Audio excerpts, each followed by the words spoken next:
Boom. What a perfect time to end the song. Hello, hello, hello, everyone. Noodle, thank you for being first. How are you? Deus, hello. How are you? Guys, you're not prepared for me. You are not prepared for me today. Hello, everyone. My name is Queenie Leo. My pronouns are they, them, and we love to play JRPGs and visual novels here. The reason why no one is prepared for me, because I just consumed a Celsius drink, and oh my god, it's crack. It's literally just crack in a can, and I have so much energy. So much. Hi, Cersei. My wonderful dog just came in by my side. Hello. Hi, hi, hi, hi. My sweet doggy. I love you. I love you. She's so sweet. Q, you are prepared. Q, I feel like you are prepared for every situation. You're like Batman. You are just ready for it all. Use up that energy. Yeah, I'm sure I'm gonna crash later. What is in this anyway? What am I consuming? Oh my god, 200 milligrams of caffeine? 200? How much caffeine is like, are you supposed to have? Caffeine amounts per day. Healthy. Let's see. Oh, 400 milligrams. Okay. Okay. So that's not bad. This is half. Well, I guess that's still pretty bad. This one drink has half the amount that is recommended. Carbonated filtered water, love that. Citric acid, love that. Taurine, don't know what that is. Gar- oh my god, that scared me. And also my desktop audio is off. Holy crap. I'm so sorry, Tuna. Hello, how are you, Tuna? Welcome in. Tumna, Queenie, you lovely human being. Tumna, you even lovelier human being. Hello, how are you? I have a gun for when Queenie charges. Oh, I would never charge you, Q. Okay? No matter how much you bully me, I would never. Don't make me scratch you. I'm drinking a Celsius tuna. You guys ever have a Celsius? Oh my god. Cause it's got a lot. It's got a lot. Queenie, you lovely cat person. Aw, you're a lovely cat person too, Tumna. But yeah, I've consumed almost this whole drink. And yeah, we're gonna see how that works with the stream today. We're gonna see. Yeah, Celsius is my go-to. I feel like it's a little better than Red Bull, right? Let's look at the sugar in this. Where is the sugar? I don't think there's any sugar in this. I don't think there's any sugar, just a bunch of vitamins. Riboflavin, calcium, vitamin C. Yeah, so niacin. I don't know what any of these things are, guys. I don't know what I'm even putting in my body. Okay, so no one follow me by example. Don't you dare. Okay, be better than me. Utani, hello. Welcome in, Utani. How are you? How are you? I know Queenie would never charge me. Cracky Leo, jury is still. Oh my god. Is that my like hyperactive persona? Cracky Leo? Uh, I only get Red Bull for the taste sometimes. That battery acid hits. That is so strange, Tuna. I've never thought about that. Red Bull does kind of taste like battery acid, but it's also still good for some reason. I'm okay, you. I'm doing pretty good. Happy to be streaming, happy to be hanging out with everyone. And I'm glad you're okay, Utani, and I hope that okay turns to an amazing in the near future. Y'all got any more Celsius scratches neck? Yeah, I'm gonna be a fiend for this. I mean, I've had Celsius before, but it's been a while. My grocery store had them on sale. They were 4 for $7. I thought that was a pretty solid deal because I feel like they're usually like 2 and change at the like gas station. So I thought that was pretty good. That was pretty good. Right, right. So that's 5. Yes, that'd be like $10. So it's, yeah, 4 for 7. That's pretty decent. That's pretty decent. Pop is too spicy for me. I don't like the bubbles. Ooh, bubbles don't make your stomach feel well. I love carbonated drinks. But I'm trying to stay away from sugar, so my go-to is Coke Zero. Love Coke Zero. How did they make Coke Zero? It's like, how? It's magic. We shall see, we shall see. But thank you. Yes, Utani, sending you love. And you know what? Let's give a shout out to Utani. Utani is a new friend. You all should check them out.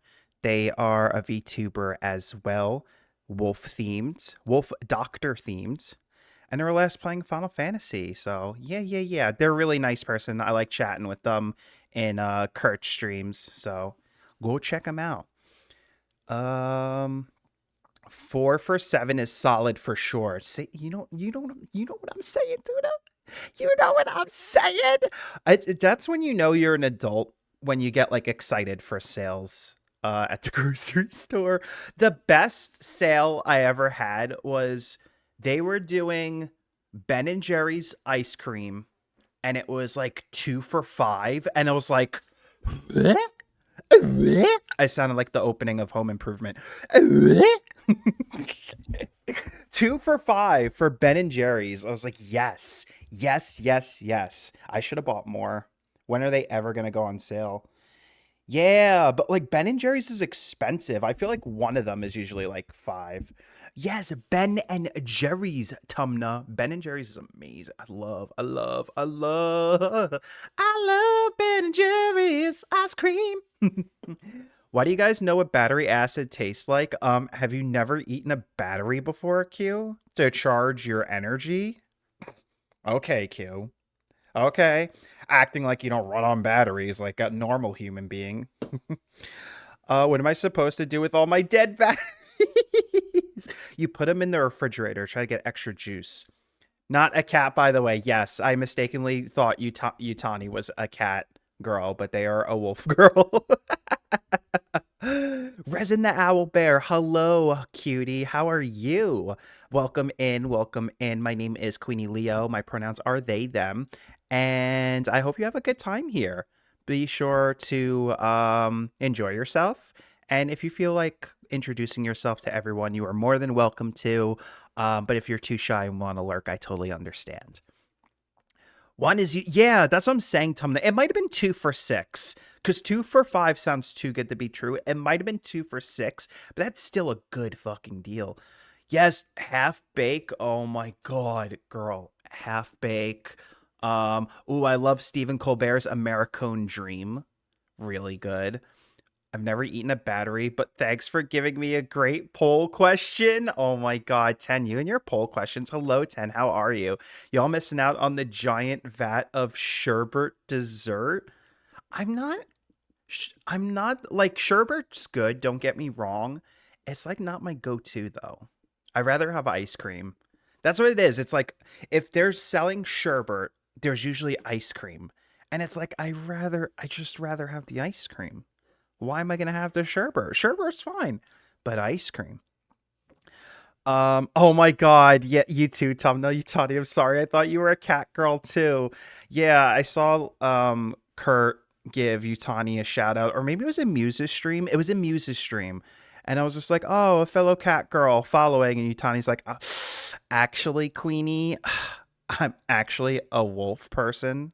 Okay. And I was like, I'm embarrassed. The fabled sherbet bucket. It's a whole bucket. How much does a whole bucket of sherbet cost? Ever lick a battery? I don't think I have, actually. I was always too afraid to. Congratulations, Resin, for catching that Pokemon. What'd you catch? Oh, a little chingling. Chingling, chingling, ching ding. That should be actually the poll question 10. Have you ever licked a battery? Have you ever done it? I haven't. Do I put that up as a poll? Let's see. New poll. Have you ever licked a battery? Response is yes, delish. No, you weirdo. And then the third option is I refuse to answer, comma, the FBI. Oh, I can't fit it. I was going to say the FBI is watching. Okay, hold on. We'll do N-A, comma, FBI watching. There we go. There we go. We'll allow additional votes, because why not? 100? Here you go, guys. Let me know. Let me know in the poll if you've ever licked a battery before. It's very important research. For Wolf. Oh, woo! But I like cats. Oh, I'm glad you like cats. I also have 4 cats and 4 cat snakes. Wait, what is a cat snake? Is it a snake that acts like a cat or a cat that acts like a snake? Oh my god, I just had the image of a cat with no legs slithering on the ground, and that is terrifying. Aw, but I bet your kitties are super cute. Polls at her best, how else would I know I'm a sub? Sarcasm, but that was a poll question. Kitty cats, aw. Fabled sherbet bucket is... Wow, it's $6. Okay, so that's why you would pick the sherbet. Because it's cheap. It's so cheap. He, my, ooh, my, my, I know who that is. Hi, Kanishi. Oh, ferrets are cat snakes. Ferrets are so cute, Utani. They're so cute. I like the little noises they make. My one of my good friends growing up, she had a ferret named Leela, and I used to play with her all the time. We used to just like, she used to just let the ferret like walk around free in the house, and then I used to pretend I was like, Google, show me this guy's balls, please. Okay, that's really loud. Let me lower that down. Wait, I'm not lost. Q, why do you think I'm lost right now? I'm lost in conversation. I was just gonna say I used to chase the ferret around like I was like Godzilla. I'd just be like, oh, gonna be like, and they come at me and then run away and then come at me again. It was so cute. I love this every time, Raffle. I'm glad that you love it, Kanishi. Weasel War Dance. I would love to have a Norwegian forest cat. What is a Norwegian forest cat? I am lost in conversation, Q. This is how we have to start up the chat, the streams. Norwegian forest cat. Let's see. I don't know cat breeds. Oh, it's the big fuzzies. The big fuzzy wuzzies. The bigger fuzzy wuzzies. That's a cute cat. A lot of fur. A lot of fur. I bet they shed like cruel. I almost said the word. I bet they shed like cozy. Those are big old fluffers. I don't have a I definitely want a cat one day. I don't have a preference in the breed. Unless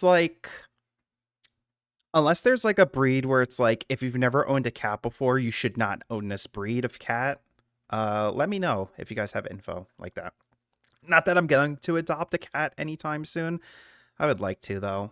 I think my dog would get along well with a cat. Yeah. She's always curious when we see the strays. It's a very big kitty. Yeah, I saw a picture of someone holding it. It was really big. Just a big long hair cat. A beautiful baby. Aw. Or a Maine Kone cat would be cool. What is that? Maine Kone cat. Mekone. Mekone. Or Maine Coon. Maine Coon. I do not feel comfortable saying that second part. That's a big cat too. That's a big cat. I like the ears. I like the ears. Oh my god, they're like the size of the... What are the something cats in Star Wars Rebels? They're named after the planet. I forget what the planet is called, but that's what they look like. That's what they remind me of. I'm sure there was inspiration. I'm telling Isaac, you got half point for... no, you really are the most devious bastard in New York City. Oh my god, Hannah, Loth Cats. Thank you, my queen. Mwah. Thank you. Hello, Hannah. How are you? Yes, Loth Cats. That's what the main cats remind me of. Mine is part Siberian, and she is a chunky cat. Aw. Dance, water, dance. Thank you for the hydrate, Tumna. Let me hydrate. Very partial to flat-faced Persian cats. Oh, thank you for the head pats. Oh no.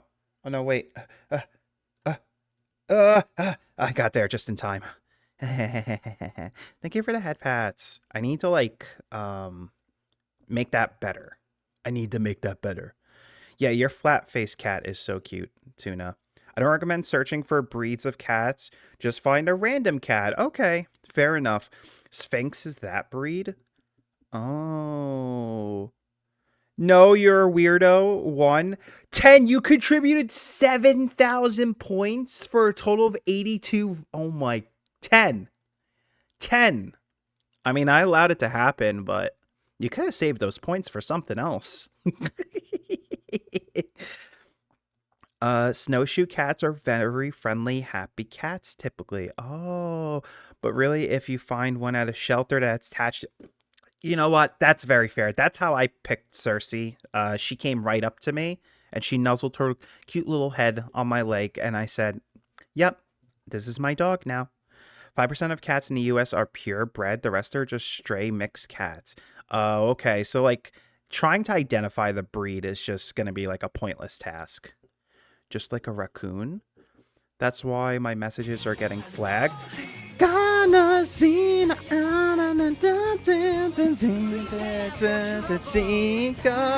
Libby! Oh my god, Libby! Hello, how are you?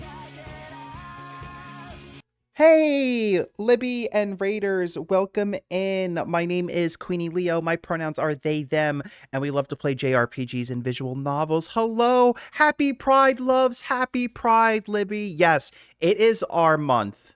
Girl, it is our month. We're taking over. Nico Games, welcome in, and thank you so much for the follow.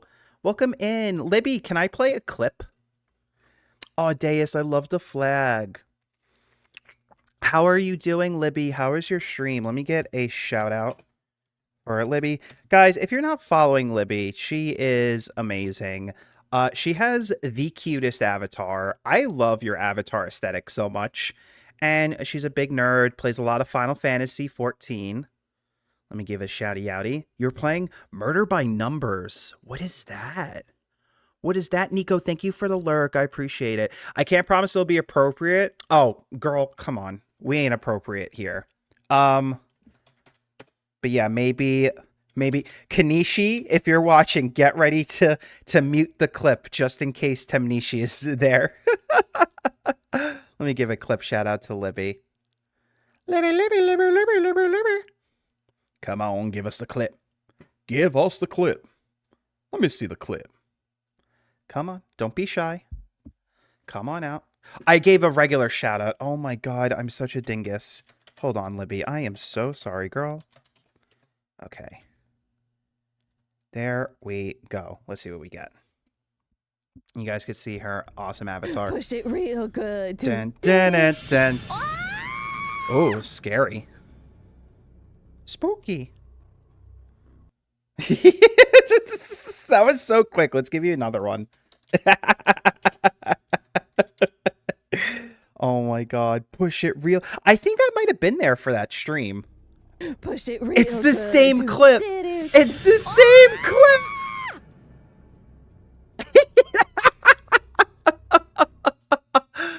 It's a visual novel, puzzle, murder, mystery. If you're familiar with Nonogram or Picross, it's those type of puzzles. I'm not, but I definitely would like to check it out because I do love visual novels, and I would like to try more puzzle stuff. I'll have to check it out. That is a quality scream for sure. That was very clip worthy. Really want you to know I'm a little bish? No, stop. You should have seen me play Libby. Have you ever played Paranorma Site? If you like visual novels and you like horror games, you should check that game out. But there's a clip of me screaming because there was like a really bad jump scare. Yeah, I would Libby, check that out. Utani, if that's your cup of tea, do it. Do it. All right. Libby, if you don't mind, I'm going to try to get you one more clip. I want to see if we can get a different one. Come on. Clip roulette. Let's go. Or are we just going to get the same one? What the WTF? No, see, you can't do that. When the W and the T mean what the? Yeah, what? That just What says the? what the fuck? That doesn't make any sense. Ma'am. I mean, I don't expect a lot from that game. That game has horrible writing. That game is so. Oh. Livy, what did you think of that game? I forget what it's called, but I saw Callan play that. What the hell is even that? Yeah, shake my head. Oh my god. Okay, and then before Libby, of course, like thank you so much for rating me. No pressure to stay if you need to raid and run. I need you, to take care of yourself, get yourself some drinks, some snacks, go use the restroom. But before you go, yes. And don't hold in your farts. Noodle Rye is right. But before you go, someone wants to have a word with you. Oh my god. Oh my goodness. Who the fuck is flatulating in here? Oh, jeez. Listen. Weeping Libby. Liberty. Listen. Girl. Okay? Listen. You come in here asking me for a favor? I will give you this favor. Libby and Raiders, listen here. If anyone ever gives you any fucking problems, okay, you come to Queenie De Niro. And you know what Queenie De Niro is gonna do? You know what Queenie De Niro is gonna do? I'm gonna get the wooden spoon out, okay? That's an Italian's favorite weapon, a wooden spoon. And then, I'm gonna firmly grasp the spoon over the head of whoever's bothering you and serve them the worst fucking spaghetti they've ever had in their life because they don't deserve my lovely cooking. Okay? Capiche? Thank you so much. I really appreciate it, Libby. All right. I gotta go, okay? There's a Sopranos marathon going on, okay? I gotta watch it. I gotta watch it again for the 16th time. I'll see you later. Tell your mother I said hi, okay?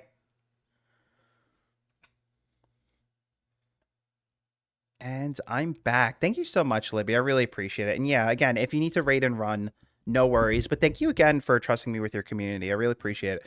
I'm so bad with horror. At Dead of Night was a subathon reward, and I almost passed out playing. Oh my god. And I haven't played much past the intro yet.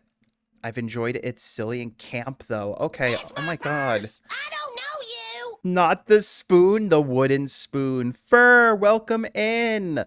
Welcome in. That's not my purse. I'm Mikuna, the king of zoners.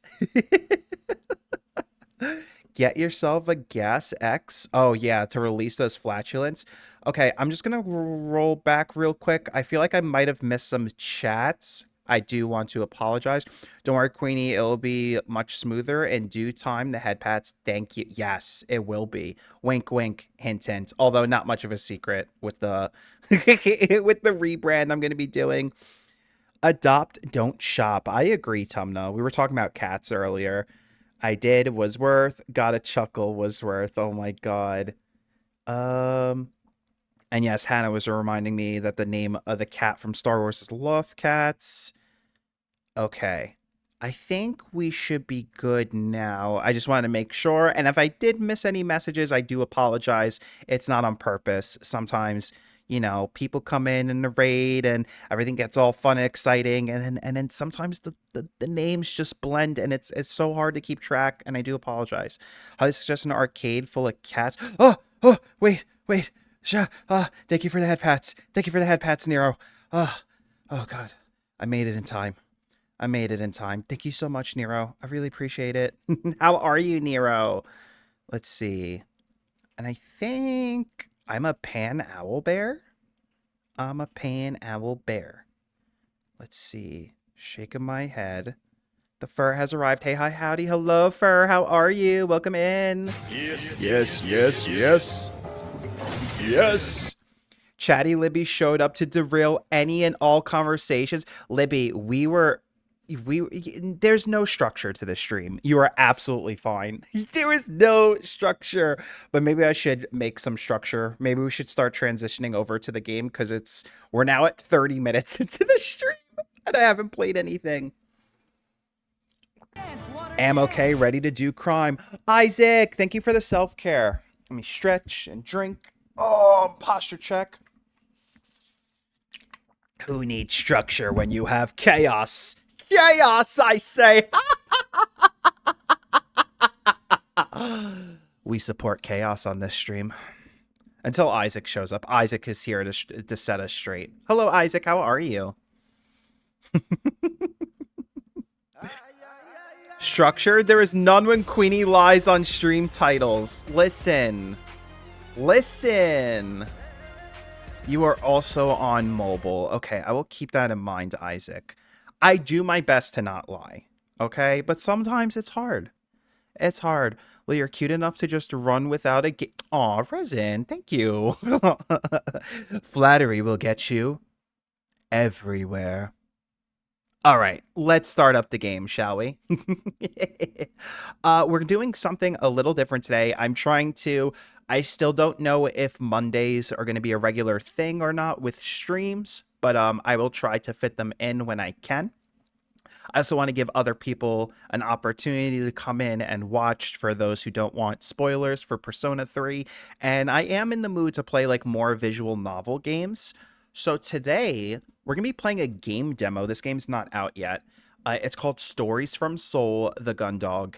And I absolutely love the aesthetic because it's just that classic 80s like mecha anime vibe. And that's all me. They made this game for me, and I really want to check it out. And if I like the demo enough, maybe when the game comes out, I'll check it out when it comes out. So yeah, I want to do some voices and just have a chill time with a visual novel today.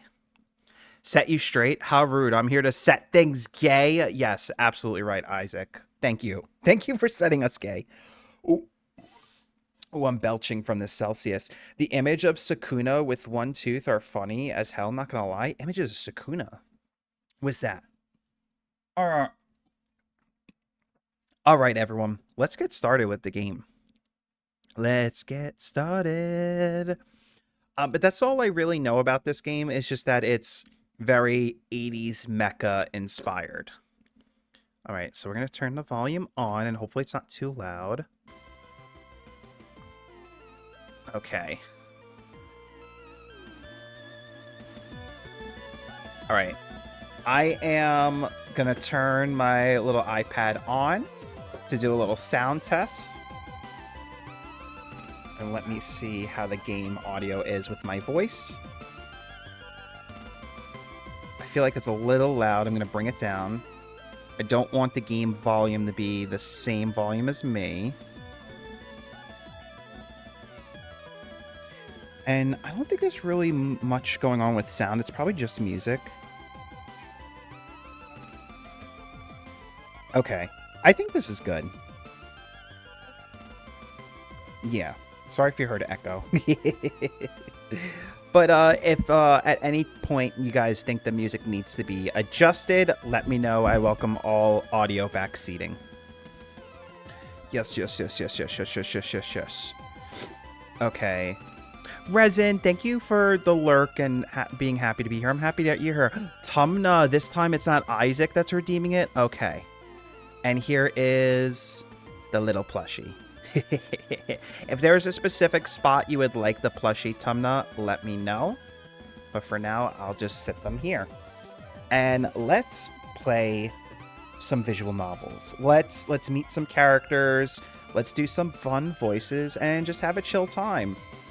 Thank you for saying hello, Noodle Rye.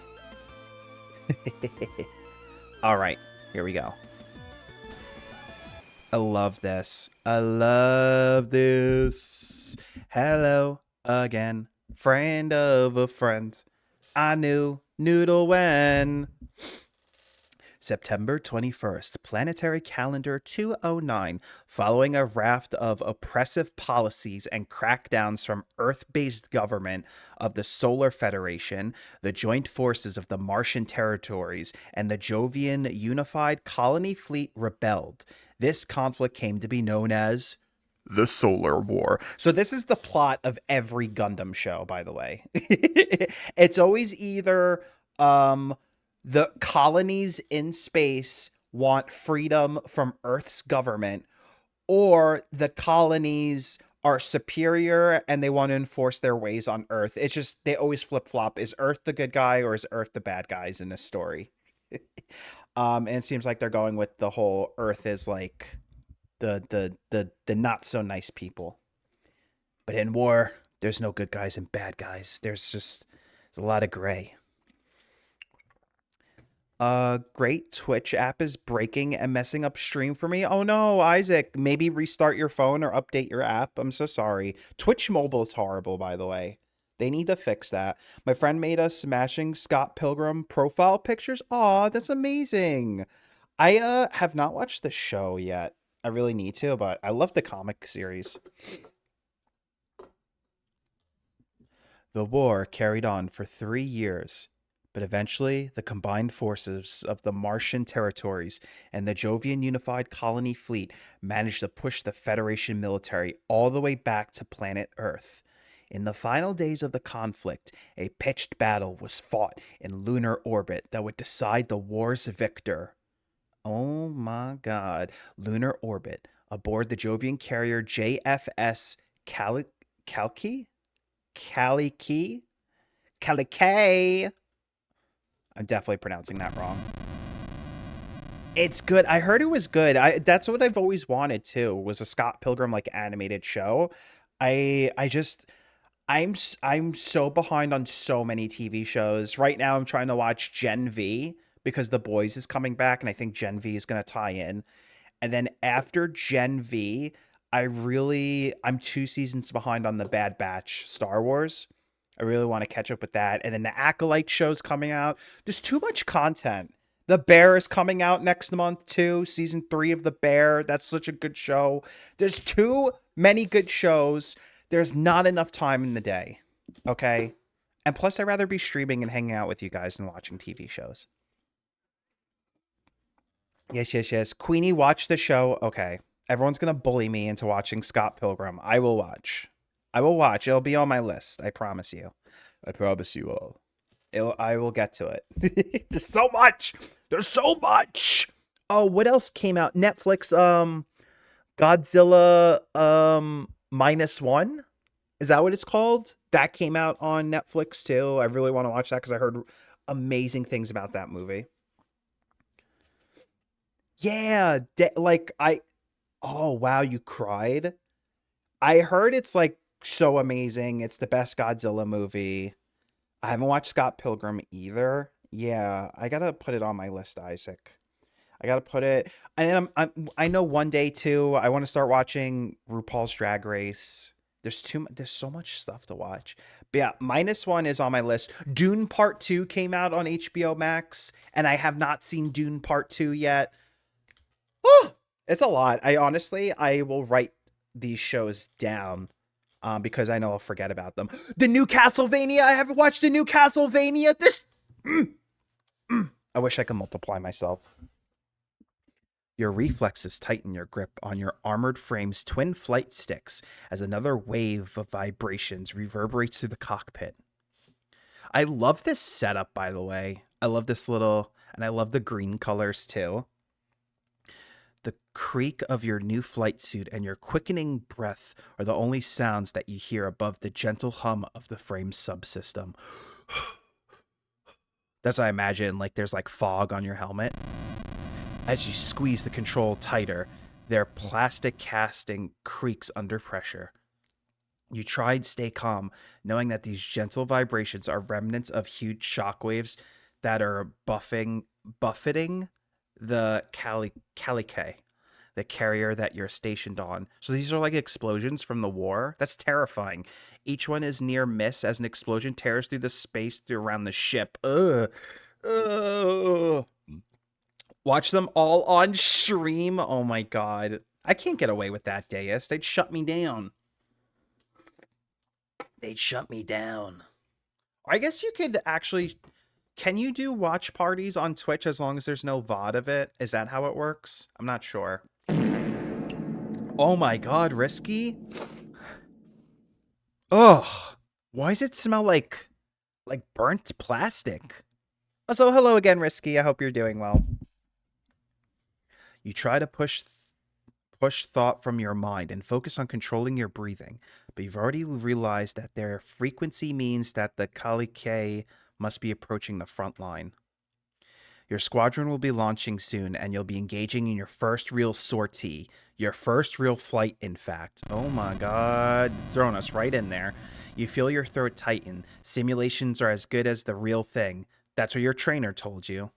But you know that pilots are supposed to have hundreds of hours of live flights and training exercises in real armored frames before they allow anyone near the front lines. Wow, they're desperate in this war then. They're really just throwing us out there.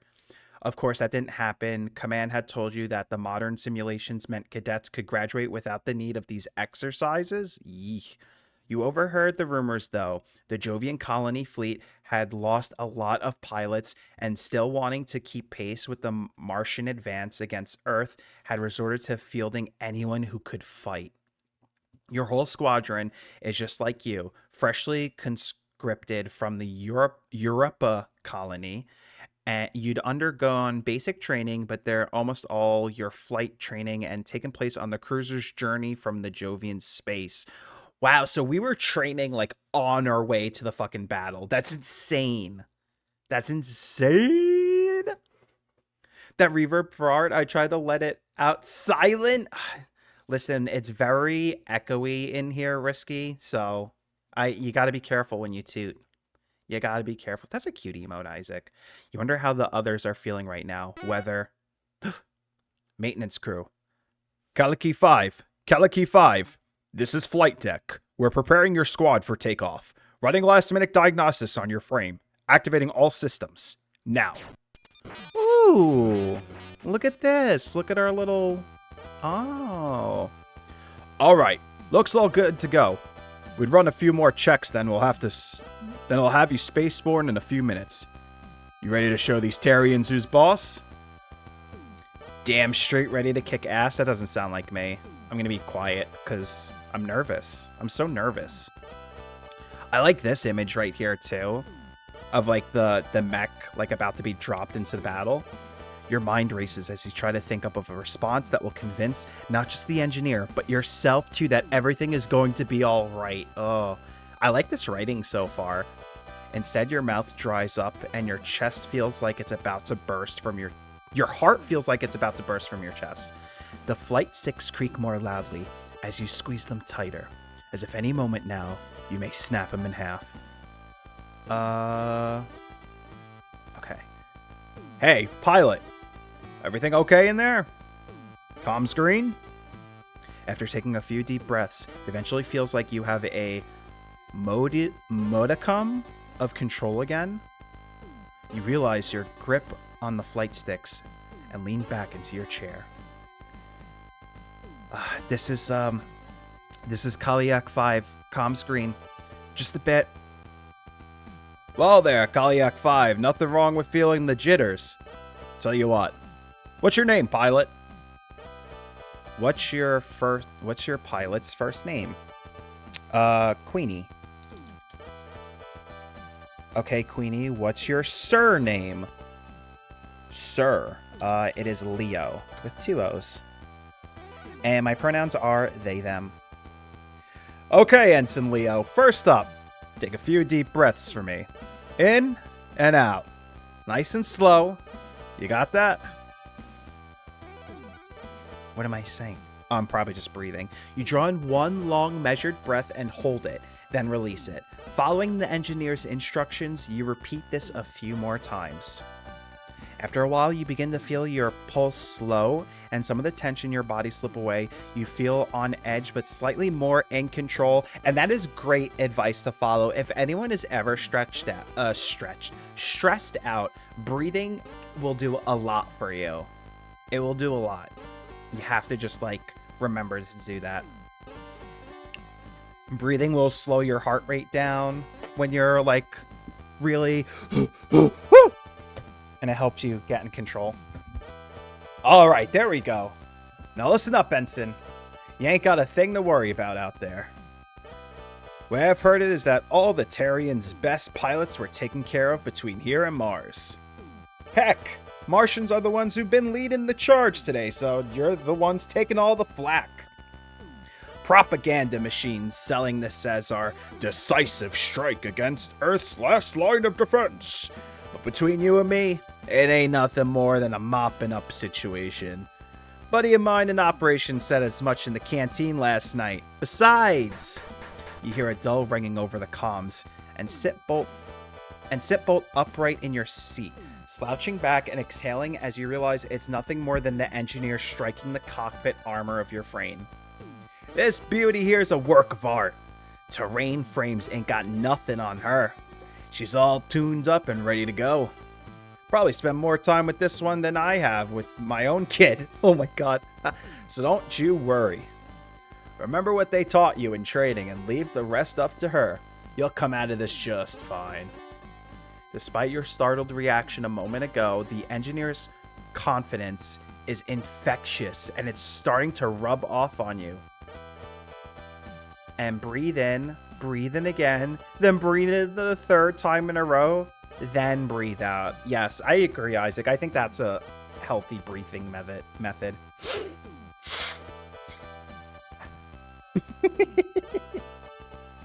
You adjust your position in your seat so that you're sat straight. So you sat up straight, and the soft hum of the frame system now seems more comforting than ominous. Just a mopping up operation, you think? Martians have done all the work, so we're sitting pretty here in our top-of-the-line frames. Yeah, nothing to worry about. So, Ensign Leo, how you feeling about things now? Feeling good and ready to go. Yeah, I'm ready to get out there and kick some ass! You declare, channeling your newly tapped well of confidence. That's the spirit, Ensign. Now hang on to that, and we'll have you out of those hangar doors and kicking Terrians around in no time. Left alone with your thoughts, you tune back into the gentle hum of the frame. You watch the seconds tick away on the cockpit clock whilst you wait for the order to launch. The wait seems to drag on and on. I can't even imagine what that would be like. You carry on a few last-minute flight checks, but as you're already completed them, when you boarded, nothing has changed. Ooh, we got a little face here. A little friend. Commander. Alright, pilots, listen up. This is Kaliak 1. We've been cleared for launch, so be ready for immediate action. All frames will be taking off in designation order. Take formations. Sound off. Kaliak 2 ready! This is Kaliak 3 ready. Kaliak 4 here, ready to take off. Queenie, this is your turn. Kaliak 5, confirm your status. Oh yeah, Kaliak 5 standing by. This would be me. I would take too long to answer. I further breathe out, then breathe out again. Keep breathing out. Now your body's inside out and your bone and organs are on the outside. Everything burns. Life is pain, and this is how life is now. Oh my... You know what I just flashed back to, Risky? That episode of The Simpsons, The Treehouse of Horror. I think it was like either the first one or the second one, where that air like hits them and it turns their bodies inside out. And then they start like dancing while they're inside out and the blood goes all over the place. God, classic Simpsons. Keep it together, Kaliak 5. Kaliak 6? Kaliak 6, ready! Kana! Queenie, my love! Kana, my love! How are you, Kana? Welcome in. Happy Monday. Alright, Kaliak Squadron. Move out! Ooh, look at this! I would love to make a game like this. Like, I feel like that's totally plausible. All I would have to do is write a script out. And then, you know, I would just have to work with, like, coders and artists and stuff. But that would be fun. Kana Ri Eta. I also cackle at that. I love that you love that, Kana. I feel like I do a pretty good job at introductions for people. I gotta make one for Risky. But yeah, if anyone ever wants their changed, let me know. Like Isaac, if you get sick of the pyramid men, let me know. A Risky Sniff. Yes, this is a visual novel, Kana. It's called Stories from Seoul, the Gun-Dog. This game is not out yet. This is a demo, but it's very 80s mecha coded. So that's why I wanted to play this. Like, they just made this game for me. And we pretty much just started. We're in the middle of a war right now. And I don't know if there's, like, actually any, like, combat elements to this. I think it's mainly just a visual novel. Kaliak 1, launching. Kaliak 2, launching. Kaliak 3, launched. Kaliak 4, moving out. I can't remember their voices. I need their pictures. Ooh, look at that. There they go. Hey. Woo. Going into the battlefield. The roll call of your squadron as they depart from the ship and accelerate rapidly towards the combat zone sounds almost like a countdown to you. Once Kaliak 4 has declared their launch, you know your time has come. You disengage the restraints and prepare yourself. They did! I know, like... Once I saw the aesthetic of this game, I was like, I need to play this. Kaliak 5, launching. Random! Hello, how are you, Random? Random! My sweet boy! You shout as you slam the flight sticks forward, maximum thrust. Warning. Warning. Kaliak 5, abort launch! Cut thrusters! Kaliak 5, abort launch! Cut thrusters! Oh shit, what happened? The engineer's instructions barely register in the confusion as you jerk around the cockpit, your helmet slamming on the control panel as a brief moment of thrust towards you back into your seat before you're whipped forward again. What the warning flash all over your monitors and sirens and alerts sound all over your cockpit.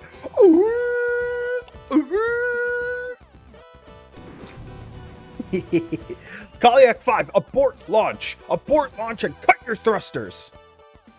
It takes a few seconds for you to comprehend the engineer, but once you do, you quickly pull the flight sticks back as the neutral position. Thank you for the head pats, Random. I'm good, just chilling. Blushes. Blush. Ooh woo. Thank you for the head pats, Random. And I'm glad that you're just chilling. I hope you had a great day today, and I hope you continue to have a great day and continue to chill out. Chilling out, Max and all cool. Okay. Welcome in. We're playing a game called Stories from Seoul, and it is a visual novel 80s mecha-inspired game. The roar of your frame engine dies, and your cockpit regains its previous stillness. You witness as the metallic taste of blood fills your mouth. Ooh! Would I break my nose? Alright, Kaliak 5, hang tight for a moment. Your frame's restraints didn't accept the disengage command, so you're still attached to the Kaliak. We're going to need to run a diagnostics. Shouldn't take too long. You slump into the cockpit chair and exhale deeply. Your heart still pounding 1,000,000 beats per minute and your lip stinging. The day was good. Ooh, nice. Yeah, I know. I was saying, like, did they just make this game for me? You continue to slow your breathing as you listen to the still, open communication channel from the maintenance crew as they work to get the frame released. Hey, looks like the restraints disengage command didn't register. Yeah. Alright, Unit 5. Alright, yeah. Get Unit 6 out. No sense waiting for this one. Okay, start the diagnostic, then reboot if necessary. Kaliak 6, launching! Bye, Kaliak 6. There they go. Bye-bye. Have fun at the war. I'll be there in just a sec, I promise. What do you mean, hardware fault? We've checked this 10 times since Mars at least. Who was assigned to Unit 5? Oh, Fine, right. Shut down systems and run the diagnostics again. I want this frame out there in the next 5 minutes. Kaliak 5, we're going to shut down your frame systems for a moment so we can run diagnostics.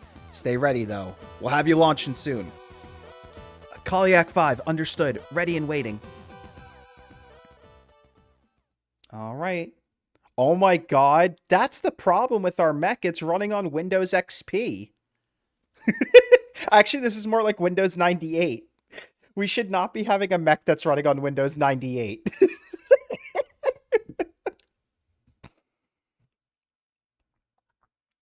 Okay. As your cockpit fades to darkness again, you release the flight sticks and suddenly realize just how long you've been clenching your fist around. Okay.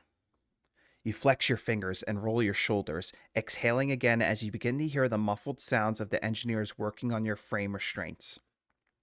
Staring at the dead monitor, you slowly begin to smile. This is what you wanted, wasn't it?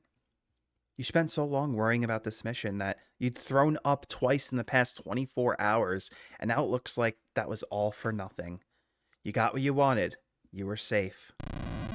As safe as you can be, strapped to the outside of a military carrier in an inactive armored frame anyway. Your smile widens inadvertently at that thought. Getting shot down in an inactive frame, still in its restraints, you'd become a cautionary tale for engineers and pilots throughout the entire Jovian colony fleet. That would suck. Oh my god, but you know what doesn't suck? Kurt Boy Beep Bop. Kurt. Oh my god, wait. Can I snooze my ads? Oh.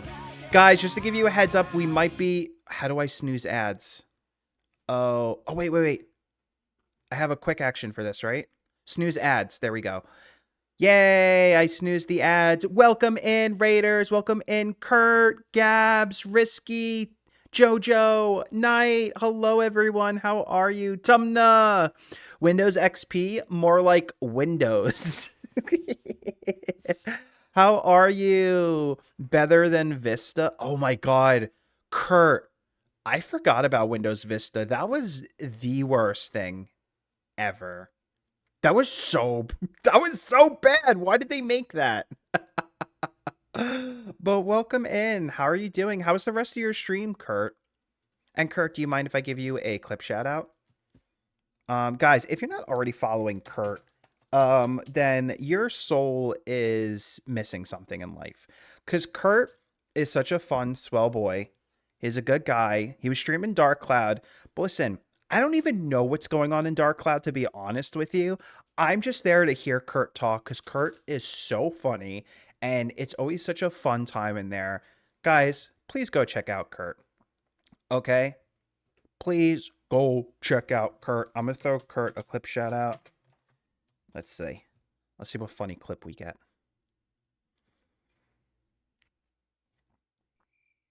What am I doing? I don't know what I'm doing. I forgot what I'm doing. My brain flatlined. Where the hell am I? Where the hell am I? Open the door. Get on the floor. Everybody do the dinosaur. Oh my god, Kurt, I love that clip. So, yeah, again, if you guys aren't following Kurt, please. Kurt, just started streaming. Has it been, it's definitely been a month. Maybe you've been streaming for 2 months now. But it's been amazing so far. And I'm really enjoying the vibes. Also, someone has a word with you. Hold on. Let me take my elevator down. Bing. Oh, I gotta get in the fucking elevator now? Jesus. Alright. Alright, here we go. Hey. Queenie. The fucking elevator, bro. Who the fuck? Who set this elevator up? Hold on, let me...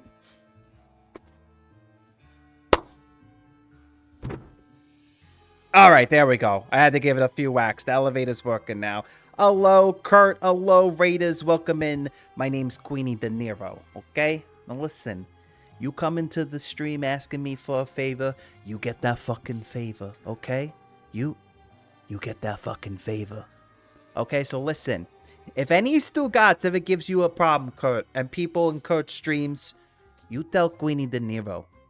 And you know what I'm gonna do? You know what I'm gonna do? We're playing this game and it takes place in outer space. But, you know, I hear we can go to space now thanks to Jeffrey Bezos, okay?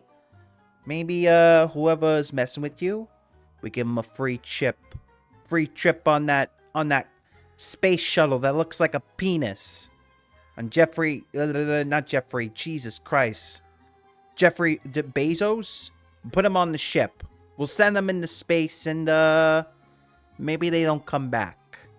Maybe they get lost in space. Okay, but it won't be fun like that TV show. Capiche?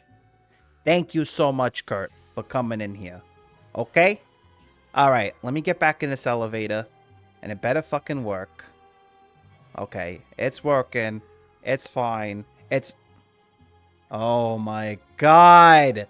This fucking elevator. I swear to God, there it goes. Okay, I'll see you later. Tell your mother I said hi.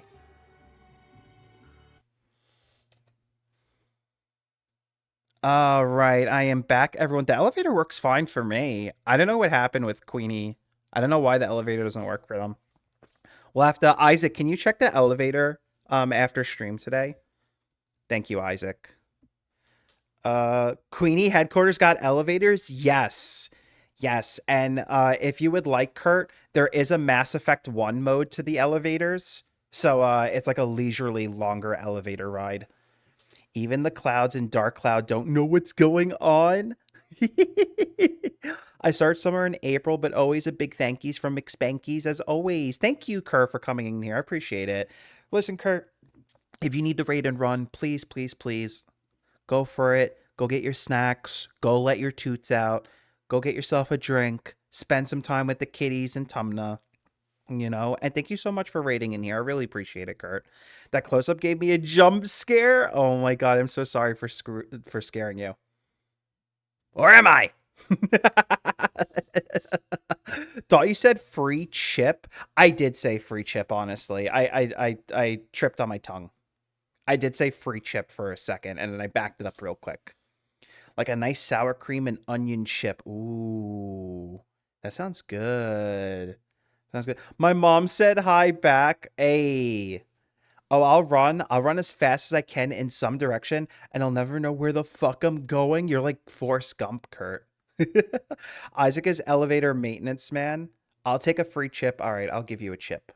I'll give you a chippy. Where's my chippy? But welcome in, Raiders. Pretty sure everyone knows me from Kurt stream, but in case you don't, my name is Queenie Leo. My pronouns are they, them, and we love to play JRPGs and visual novels. Today we're playing a game called Stories from Seoul, the Gun-Dog.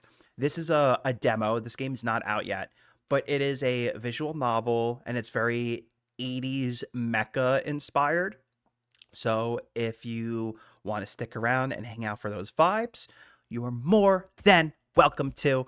And if you need to go, no worries. We also have an ad that's about to start in 3 minutes, just to give everyone a heads up. But don't worry, once the ads start, I take a little bit of a break and use the restroom. You guys don't miss anything. I still never seen Forrest Gump.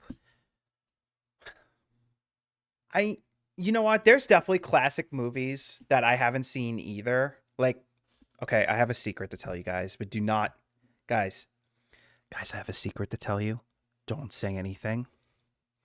But don't tell Queenie De Niro. I've never seen the Godfather movies. I know like scenes and like pop culture stuff, but I've actually never have watched the Godfather movies. Do not tell Queenie De Niro. They will kill me. But yeah, I feel like we all have movies like that, Kurt. Forrest Gump is great. But it's not like a movie I've seen recently, and it's not something that's like always a go-to for me. But you know, it's a good movie. Elevator is fixed already. All right, let me check Isaac. Oh my God, Isaac. Oh, this is a good... The elevator works fine. Okay, whoa. Okay. Isaac, thank you for fixing the... Whoa, Isaac? How did you make the elevator go sideways? Isaac, how did you do this? Okay, now we're over here. Isaac, I don't know what you did to this elevator. It's very alarming. It's scary. But thank you for fixing it, I guess. Okay, okay. Isaac, okay, Jesus. Isaac, you better not be controlling the elevator. You better not be messing with it while we're streaming. Okay? Isaac? All right, Isaac. Very funny. Very funny. Likes to mess with the elevator. We have an ad that's about to start in like 45 seconds. So I think I'm just gonna get up now, refill my water, and we'll see what's going on with this mech suit. Just went full on Pac-Man. Well, I once had 4 people in a row at one show. I was working Come With Me, saying you haven't seen Forrest Gump when overhearing the conversation. Oh, I'm so sorry that they shamed you, Kurt. Listen, it's a good movie, but, you know, it's not like required. I would never shame someone for not seeing something. Dogs with guns. What is this, Digimon? Pretty much, Kurt. Pretty much. I think the Gun-Dog is the name of the ship that we're going to be going on. But yeah. Thank you for fixing the elevator again, Isaac. And let's go to a quick ad break.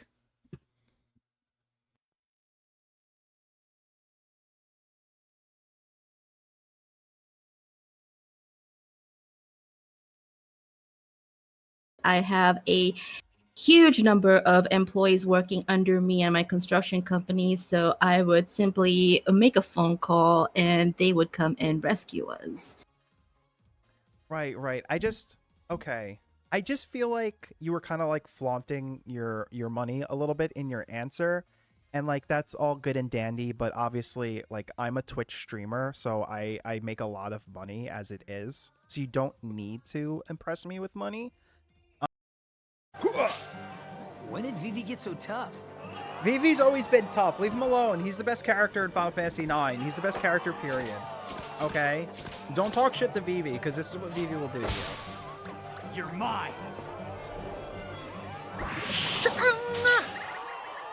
What a badass.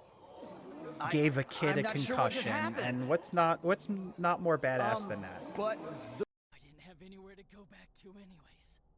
Everyone's gonna become shadows.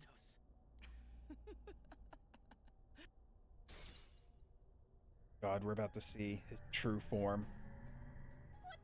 He became a Heartless! Where's our Keyblade? When you walk away, you don't hear me say, please, oh baby. I feel like hot girl tummy problems and emo boy tummy problems would be very similar. In any event, I must thank you for your delightful company. I shall certainly savor this experience. If you don't mind, I'd very much appreciate it if you were to escort me again sometime. Of course, Elizabeth. I love these outings. Oh, and it doesn't use up a day too, which is really nice. Here are my requests. Oh. But she is like, I like the like barbarian aesthetic she's got going on. Minerva Mon has got it going on. She got a giant sword to match her giant rack. When I say a lot, I don't just mean a whiff of tit. I mean the full rack. Full boobies, full boners, the full display. Yeah. That's what I needed to announce to everyone. This is Queenie letting the public know that my new husbando is Cecil from FF14. Because I love how femme he looks. I love the purple lips. I love the white hair. And just look at him. He's everything. He's everything I want, everything I need, and everything I deserve. Thank you. I'm about to enter my Vin Diesel arc. About to shave my head, put on a really tight white t-shirt, get into a fight with The Rock. You know, all the normal Vin Diesel stuff. Hey there, talk to me, baby. Ooh, this is pretty. Oh my god, she's hot.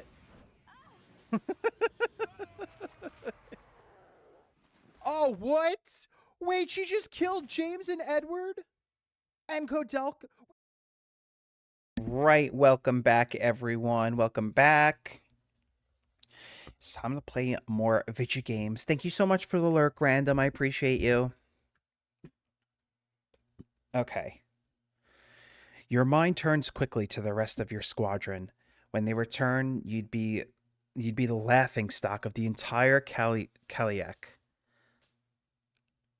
The pilot who spent their entire first mission stuck in the dark cockpit. You'd dodge a bullet, but you'd never... Kaliak 6. This is Kaliak 6. You've cut off the flight path. There's more. There's a whole squadron of carriers coming in from E-Field. Kaliak 1, you're going to cut you off from the fleet. Kaliak 6 signals disappearing as you sit bolt upright. As you began pressing buttons trying to activate your cockpit's main monitor so you could see what's going on.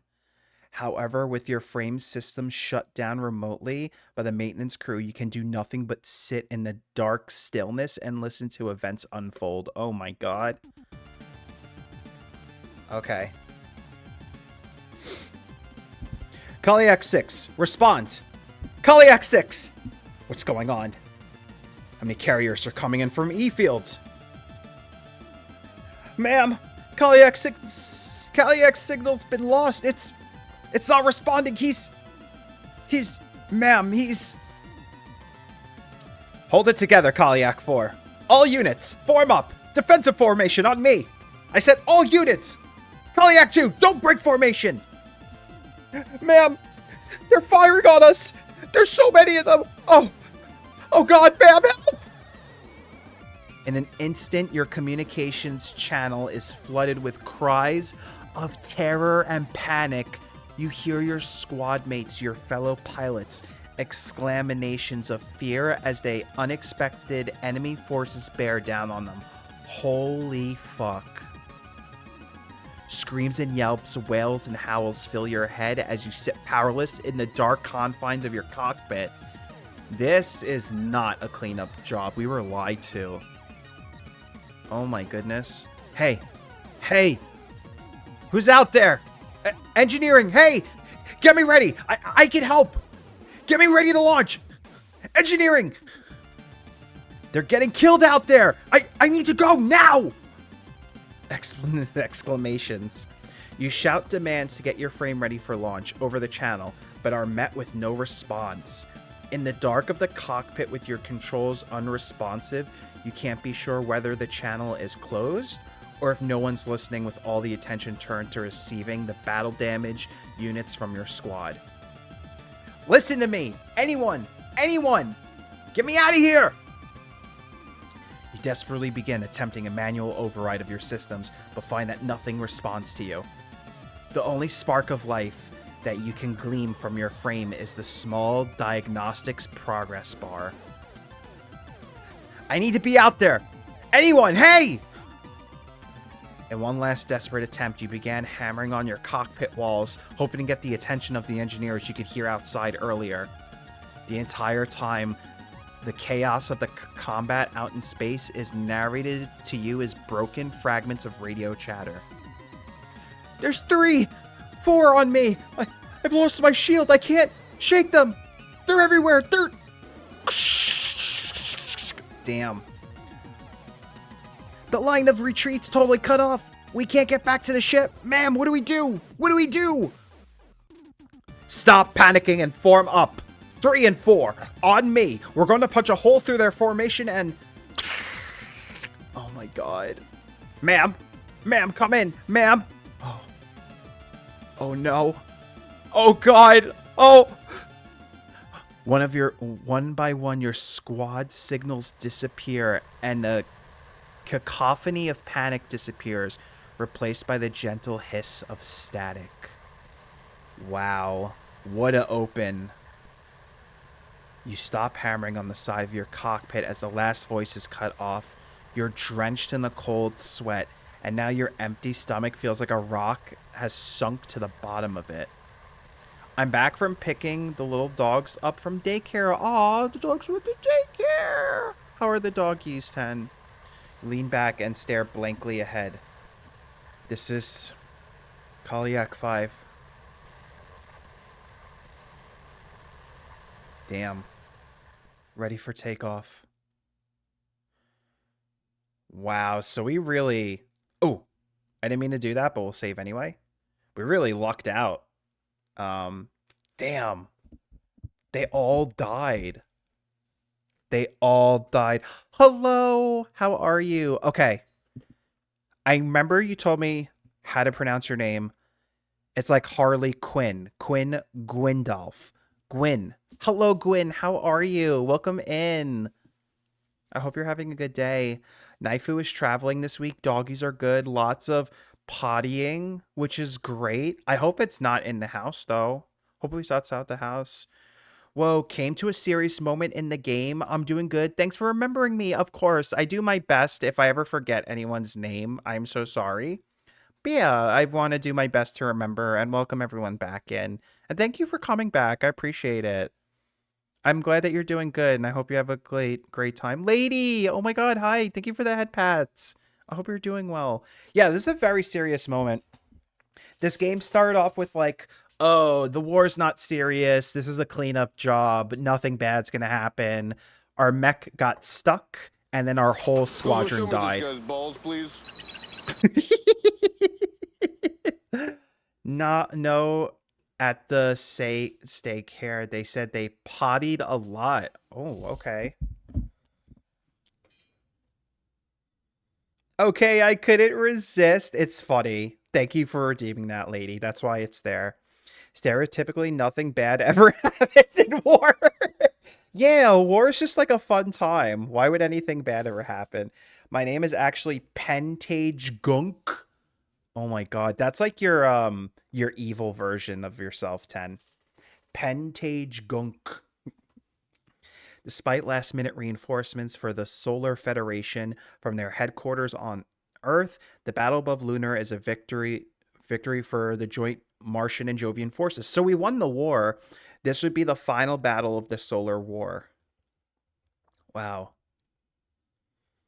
Having lost their last stronghold of Lunar, the Solar Federation would agree to a ceasefire and sign an armistice to end hostilities. An uneasy peace fills the solar system. Ooh. But yeah, for those of you who are just joining in, we're playing a visual novel game. It's very like 80s sci-fi mecha coded. And this is talking about a war that happens that we could have died in, but didn't.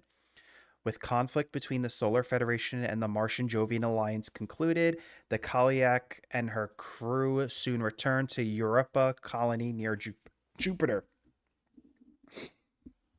April 19th, planetary calendar 214. The reduced need for pilots away from the delicate space between Earth and Mars saw Ensign Leo reassigned to security detail aboard various Jovian ships. They are eventually promoted to lieutenant. Hey, guys, we got a promotion. We're Lieutenant Leo now. 4 years have passed since the battle above Lunar. The Jovian colony fleet, fearing fresh aggression from Earth, has increased patrols near its colonies after picking up unusual signals coming from further out in the solar system. All right, so it's 4 years after what just happened. The patrol ship JFS Gun-Dog, titled after the game, is dispatched to support the JFS O'Brien in its investigation to these signals. I guarantee you, whoever wrote this is a Star Trek fan, because O'Brien is the name of a character in The Next Generation and DS9. I love O'Brien. Love Evil 10. I feel like there needs to be a lore around that. Everyone, I think everyone should embrace their villain like I'm gonna do. Gohan, thank you for the lurk. I'm happy that you're here. Fun fact, Pentage Gunk is actually the full name of Penkun Doki Doki Literature Club. Penkun. Wait, who's Penkun in Doki Doki Literature Club? Refresh my memory, lady, if you can. Everything about this writing screams Star Trek. It's like Star Trek meets Gundam. That's what it feels like. DS9. I love DS9. DS9 is my favorite Star Trek show. I've only seen 2 Star Trek shows, but DS9 I like the most.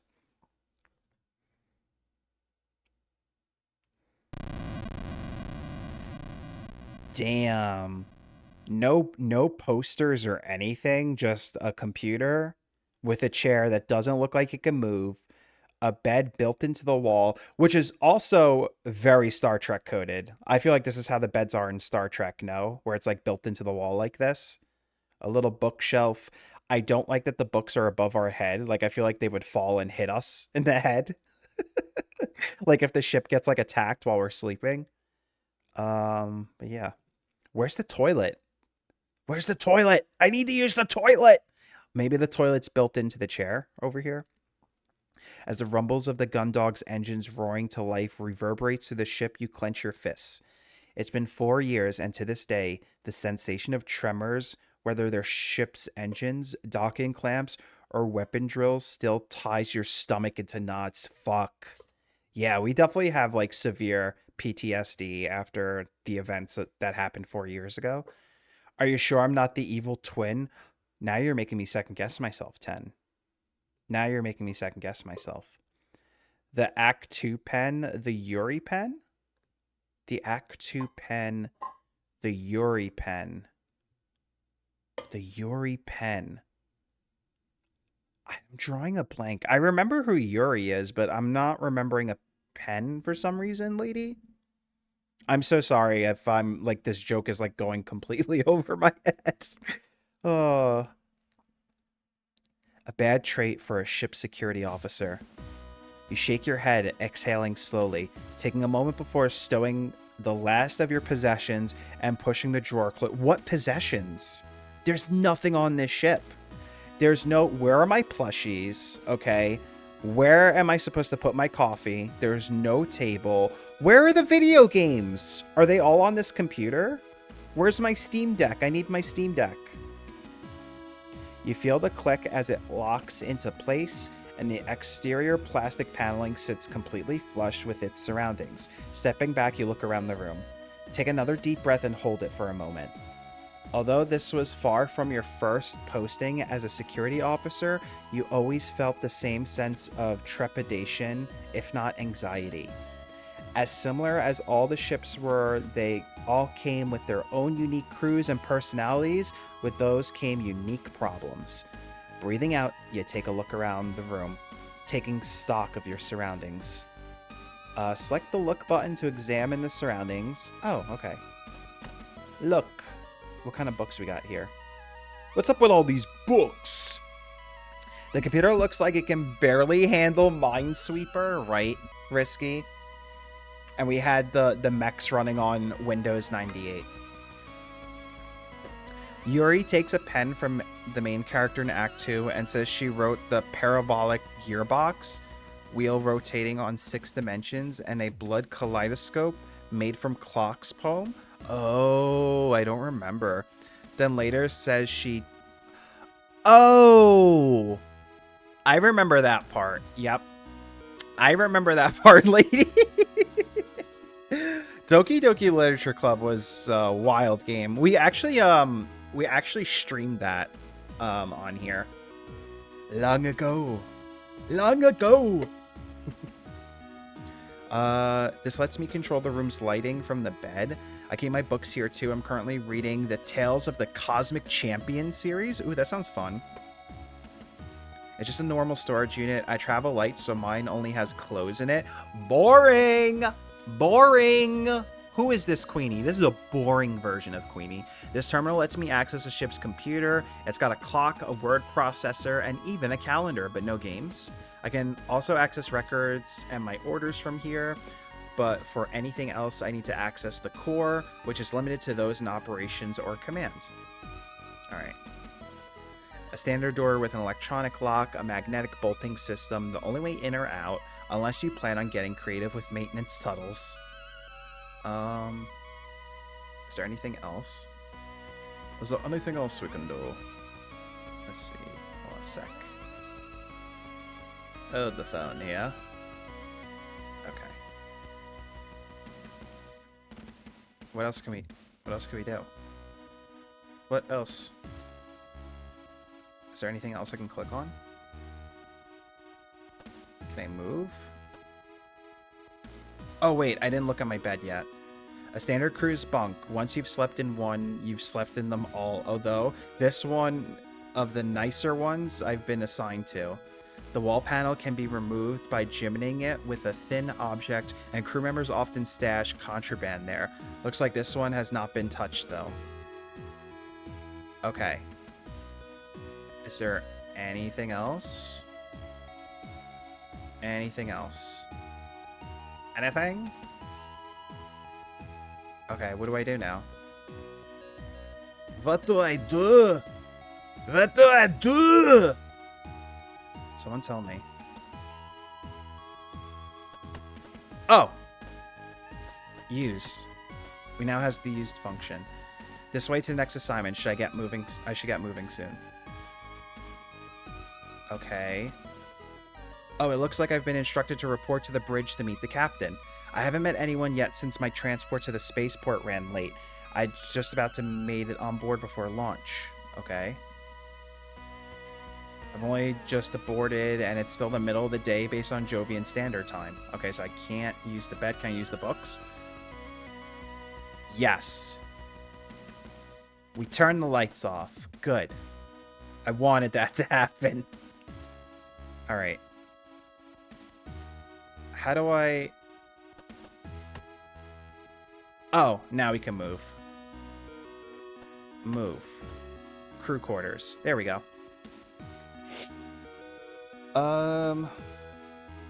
Some of us have taken to referring to that as oh my god, lady.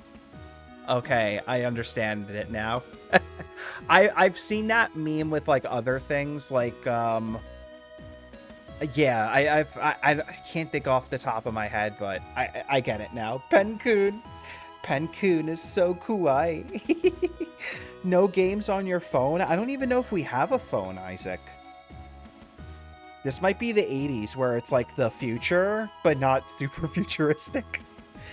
You know who has no games on their phone? My dad. He just discovered he likes YouTube a few years ago. Oh my god, that's amazing, 10. I showed my dad a YouTube channel, like pretty recently, and he got pretty obsessed with it, and I thought that was so funny. It's I showed him Mark Glocky.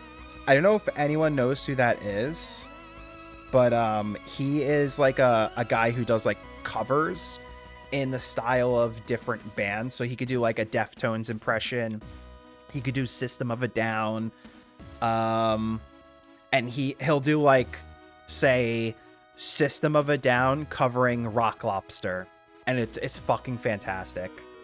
Highly encourage you all to check that out. Okay. Let me see here.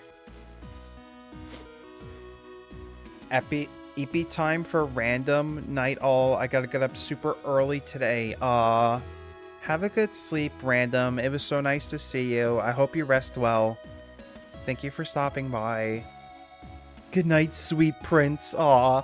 Also, uppies. 10 is giving random uppies and placing him in bed.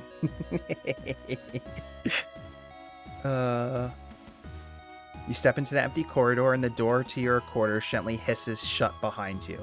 Its keypad gives you a short series of beeps and you hear the locks engage. The dull trum of the ship's systems is barely audible, but otherwise you are stood in total silence. The air is cooler outside of your quarters, and the corridor has a sterile lack of aroma. Ew. This has been the same for every ship you've been stationed on. At the point, it doesn't surprise you.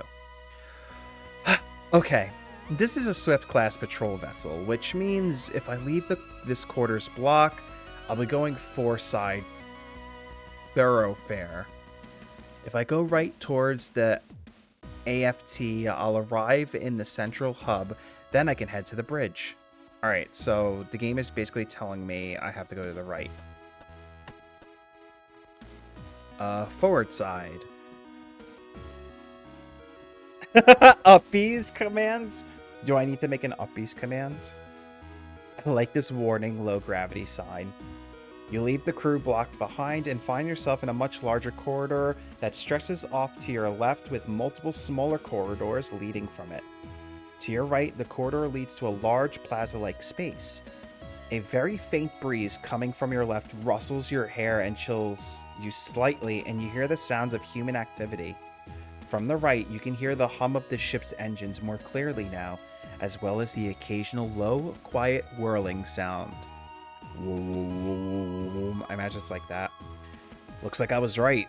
This portion of the thoroughfare will let me access both sets of crew quarters, the mess hall, the hangar, and the central hub.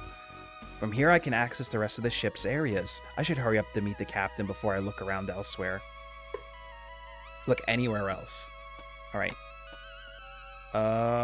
Central hub. As you enter the central hub, you hear a low whirring noise, and the engines grow louder. You can see the readouts above one of the elevators change, letting you know someone is using it to travel to another part of the ship. Looking around, you see the entrance to both the fore and AFT side thoroughfares, as well as the corridor to the airlocks. These elevators will take me to the bridge where the captain will be. I shouldn't waste any more time. AFT is the rear of the vessel, just FY. Oh my god, thank you so much, Risky. I didn't know that. So, is it... So, I'm not supposed to say AFT, it's aft? Is that how you say it, Risky? Aft? I learned something new. Warning, extra parentheses may attack you while falling. Also, it's a word, not an acronym, yes. So it's aft? Is that how you say it? To the aft. To the bridge. Knowing that you need to report to the captain who, at this point of the ship's journey, should be stationed on the bridge, you make your way towards the elevators and press the call button. You step back and watch the indicators above each elevator waiting for one to arrive. As you wait, your mind begins to wander, and you're caught unaware as you feel something suddenly jab into your back, and a voice behind you declares, "Hands in the air. Identify yourself." Your posture stiffens as you snap back to reality, caught completely off guard by the voice behind you. Oh shit, we're being attacked. Yes, as in, kiss my aft. Kiss my aft. Well, it is the rear end of the ship, so I think that saying makes sense, lady.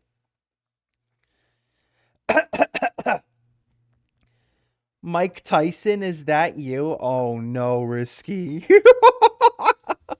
Kiss my aft.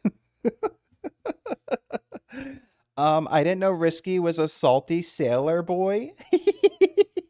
I could see Risky working on a ship. I could see Risky wearing like an old 1940s sailor uniform. I'm more often referred to as a salty surprise. Oh my god, Risky. Okay, thoughts race through your mind as you try to figure out what's going on. Could there already be another security detail on board? That shouldn't be possible. As far as you know, you were the only one, unless I said hands in the air, punk. You tentatively raise your hands, palms flat and facing forward, as whatever has been thrust into the small part of your back is removed slowly, and you hear the person behind you take a step backwards. You exhale and begin to turn around. Lieutenant Leo, security detail, ID SO254JFSG. I'm on the way to meet the captain too. Huh. Aw, who is this? She's so cute. Where you been expecting a gruff crew member, instead, you're met with a bright, cheery officer waving a pen around with a large smile on her face. It's, lady, it's Pen-kun. She has Pen-kun with her. Listen, I don't know where that Pen-kun's been, but you get that away from me. Really a sudden impact joke. They really did lean into the 80s, for sure. They for sure did. Old? What's old? I'd rock a pea coat. Hands in the air, I guess they're talking to you. Yes. Oh, to 10? Oh my god. Okay. You're taken aback for a moment as this isn't just any officer. This is... You said... Okay. I'm going to feel really dumb here. So, guys, please help me out here. Do you say this name like Casey? Or is it Cassie? I get Casey and Cassie mixed up. Which one is it? Well, if it's short for Cass, so it's Cassie? I think it's Cassie, right? Someone please correct me if I'm wrong. I think it's Cassie. I would go Casey. Risky, apparently, because you said his name And old in the same sentence? Oh my god. Oh my, risky. Oh my god. Cassie, like Mama Cass? Is that how you say it? Cassie? K-k-k-k-k with a K sound? Cass like ass. Cass ass. Cassie. Cassie. Cassie. Cassie! Guys, I'm not intelligent. Cassie. I'm gonna say Cassie. Cassie. Capty? Stop messing with me now. You guys are gonna like make me just Oh, aft, you put the aft in there. I just realized that, lady. I'd say like ass because otherwise it's typically spelt yes, okay, with the EY. That always trips me up. So that's Casey. So this is Cassie. Okay, thank you, Risky. I appreciate it. Cassie, what do you... Ooh, is that us? Oh, Cassandra. So it is Cassie. Queenie, I've missed you so much. Wait, is that us? We look awesome. Wait, I want to go back to that. Wait. How do we look at ourselves? I want to see. You big doofus. You should have seen your face when you turned around. You were all... That's so cute. I love that face you make when you think you're in trouble. It's like you think playing the big soldier will get you out of trouble. It's so cute. Oh, Cassie is flirting with us. Cassie is flirting? Hello, is this a dating sim? Lieutenant Commander Cassandra Quinn. You should have known, really. She's always been one for bad jokes and stupid pranks as long as you've known her. Her less than professional attitude and penchant for irresponsibility is the reason why, despite her talents, she's not commanding the ship as her own. So, on a scale of 1 to 10, how good did I get you? You totally thought you were being busted, right? But if you're being honest, her playful nature is what attracted you to her in the first place. Aw. You've been dating for nearly 2 years now? We won. We won the game. We have a cute girlfriend on the ship. We won. There's no reason to play the game. We're going to end it here. All right, guys. Thanks for joining me today on the stream. We played this mecha game and we almost died, but it was worth it because we got a cute girlfriend out of it. I'll see you guys later.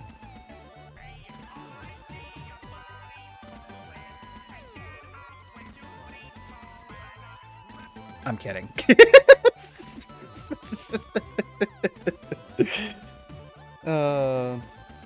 You use a mirror to look at yourself? Oh, wait. Do you think I have a mirror in my inventory, Isaac? Oh, I skipped over dialogue. Oh, I'm an idiot. Only your face. You can see most of yourself without a mirror? Yep, dubs. Oh, God. That's a... Falg?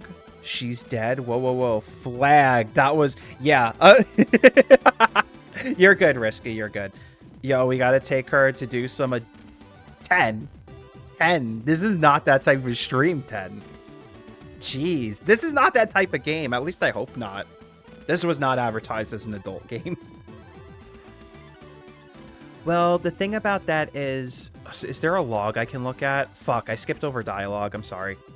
The thing about that is you might say that a disagreement with the head of operations on the Reliant led to a lateral trajectory for my career. I love her bow, too. She's so cute. Cassandra, please.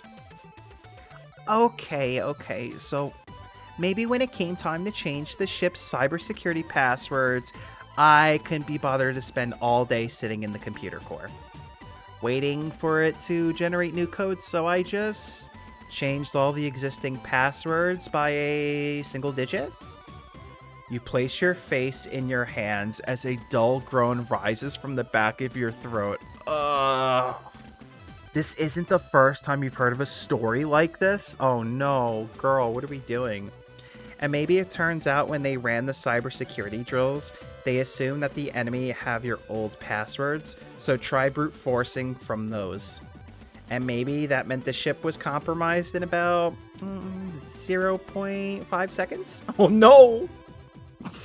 But at least they found out I've done that in a drill and not in a real engagement, right? I basically saved the entire ship in advance! Oh, she's funny. I have a huge crush on Cassandra. I'm not gonna lie. She is adorable. She almost jeopardized the security of her whole ship, but she's cute.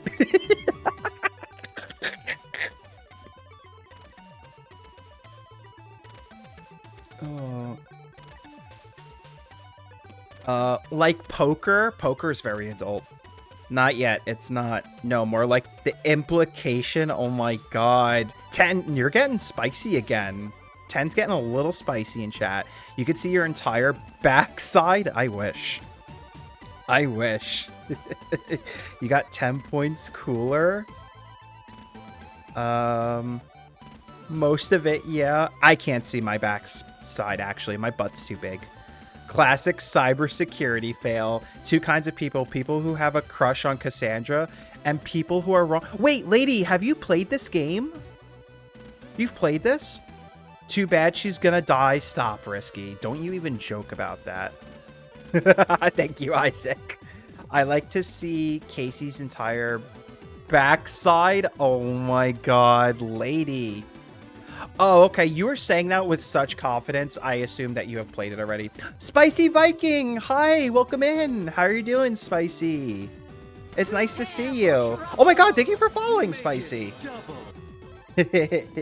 I know Spicy from Melly streams. Hi, how are you? I'm Gucci. I'm glad that you're Gucci. How about you? I'm doing pretty Gucci myself, friends. I am playing this visual novel game where it's very like 80s anime mecha inspired, and we just found out that cute girl, we're dating her, Spicy. We're dating this girl. Oh my god.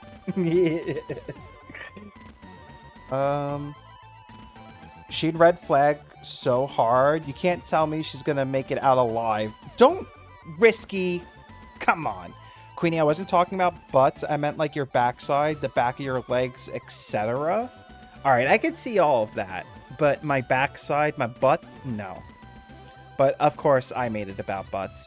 No, it's just that obvious that she's a massive cutie. I agree, lady. Spicy, cool. I love the Melly emos. They're so cute. What did I do? Why the thanks? You know what, Isaac? I don't even know why I thanked you. I don't even know why, Isaac, I said thank you. So sorry. My brain. Yes, let's just leave it a mystery. I was talking about butts. Yes, we always make it about butts. Like what? Oh my god, Risky. I'm surprised you're still even stationed on the ship. How are you not stuck back in a records room at Europa Colony right now? Yeah, how did she not get fired? Well, I probably shouldn't tell you this, but if I can't trust you, who can I trust? It turns out this mission was organized. This is throwing me off too. You could tell that this person's not American because they don't use the Z in organized, they use an S. At really short notice, and the Gun-Dog was the only ship available. The problem was that they'd been having issues with the crew, so they had to transfer some in short notice. Luckily for me, I'd so recently been made available. Oh my god. Butts are dope. Yes, butts. Why am I now curious? Oh my god, you guys. Please don't send me that picture. Did you think I did the head pats until you looked at chat? I honestly, Isaac, I have no idea. Wait, Queenie was talking about, oh, I said thank you for whacking Risky, Isaac. Now I remember. I said thank you for whacking Risky. I remember now. Never need a reason to thank the mods. Aw, lady, you're right. When you're right, you're right. Hold on, let me pin that. Let me pin that. Oh. There we go. I'll send Queenie a picture, but it ain't what it tain't. Oh my god. No sussy pictures, please. The problem was that they'd been having issues with the crew, so they had to transfer some in short notice. Oh, okay, we read this already. That's weird. I only just been stationed on the Duke, so I shouldn't have been free to be transferred. Awkward silence. Awkward silence. Okay, you figured it out. I may have used one of my contacts from the academy who works in resources to transfer you over here. Whoa, what? Yo, this girl got power. She had her boyfriend stationed, or their partner stationed on the same ship as them. That's badass. I'm pretty sure you know every regulation you broke. I'm pretty sure you know every regulation you broke by doing that. Oh, what am I supposed to do? Get stationed to some tiny ship heading out to the middle of nowhere with no one I know on the crew? We haven't seen each other in months. Aren't you glad to see me? Of course I'm glad to see you. I've missed you too, you know. It's been a long time. You don't become part of the Reliance Operations Department without some serious talent. I'm not going anywhere. She's adorable. She put her career on the line so she could be with her boyfriend, their partner. I say whack when something cozy happens. You thought you were gonna get me with that, huh? I only just now bonked Risky a bit ago. Okay, I'm gonna partially lurk. Think is some video dev time. Have fun developing your video game, Risky. Risky is very cool, 10. Yeah. 10, if you are, you're in the Discord. If you go to the art section, there's a bunch of sprite art that Risky made if you haven't seen it yet for their video game. It's always the admin workers that have the actual power. You want shit done, don't bother the one in charge. Talk to the office staff. That's a very good point, lady. Yeah. OMG, I'm a Totodile! Yes! Totodile. If you ever want to change your avatar, but it looks like you're pretty satisfied with the Totodile, all you have to do is command avatar and just name a Pokemon. We have, like, pretty much all of them. We also have Digimon. We have Final Fantasy characters. If you guys are on desktop, you could see all the options. Actually, let's make the avatars a little bigger. I feel like they're really tiny right now. There we go. Get a better look at them. Sprite art, that's dope as fuck. Another 10 points to the cool factor. Yeah, Risky is in our Discord, 10. He posts his art there all the time. It's super basic. Don't let Queenie get to it. Oh my god. It's amazing, Risky. Sweet but Totodile is my jam. It was meant to be, Spicy. It was just meant to be.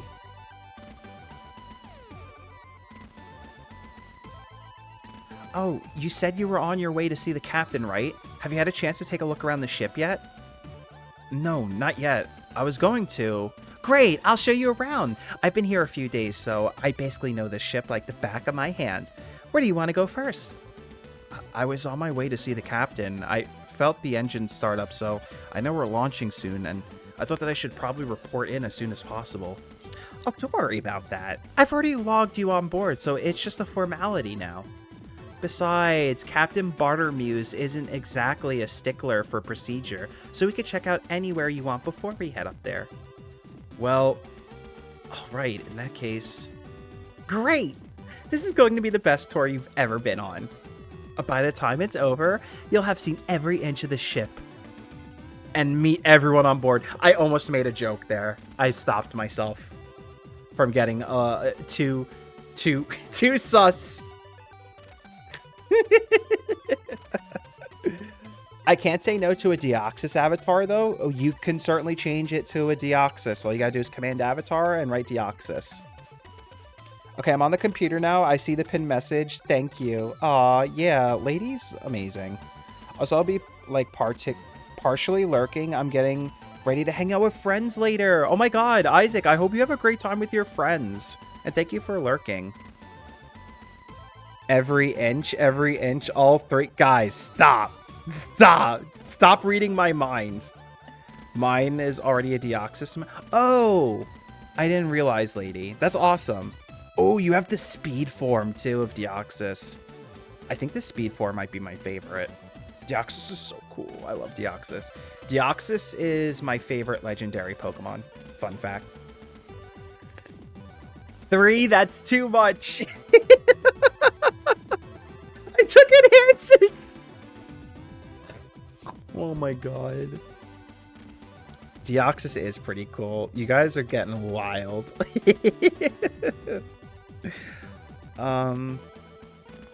Okay.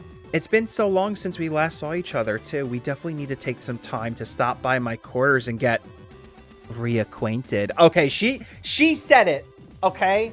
We were thinking it, but she said it.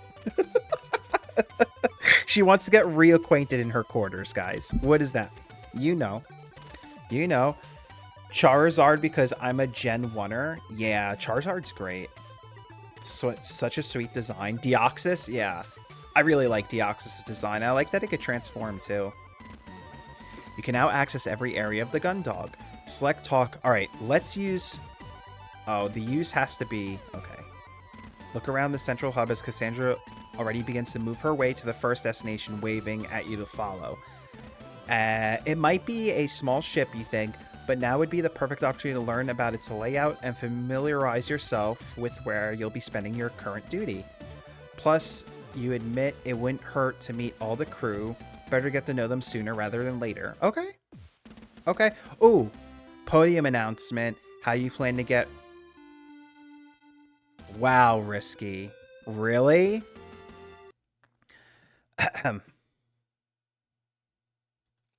Hi, everyone. This is Queenie Leo here with an important announcement. Yes.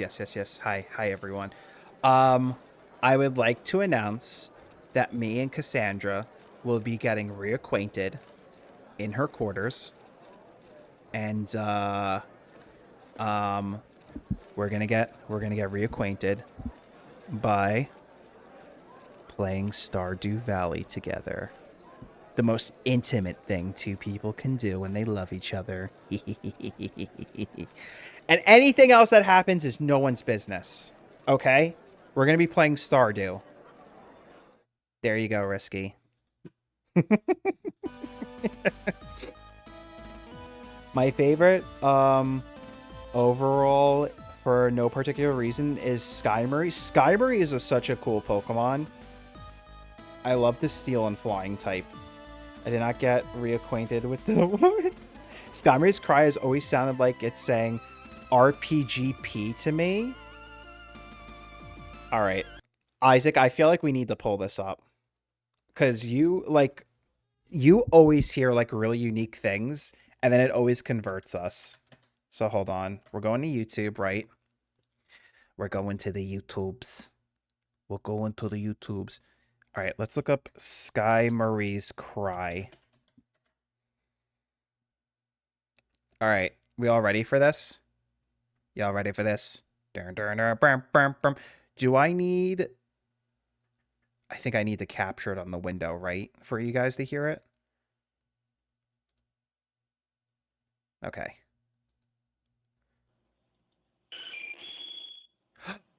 Isaac, I hear it. I heard it, Isaac. RPG.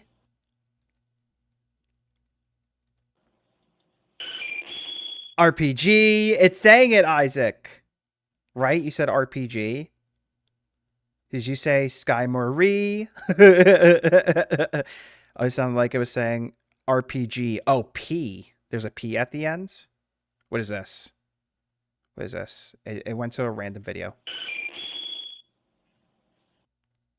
I hear it, though, Isaac. I can hear it for sure. All right, I'm going to switch back to the game. There we go. The game capture didn't work for this. I needed to do Windows capture.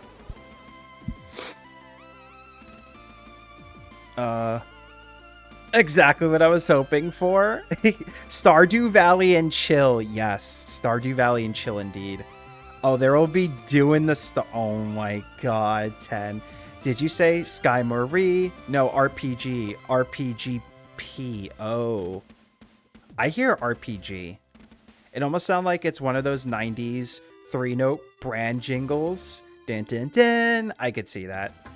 For like a Chia Pet or something. I set all my friend text tones to their favorite Pokemon cries in my phone. Aw, that is so cute, Gwen. That is so cute. I love that.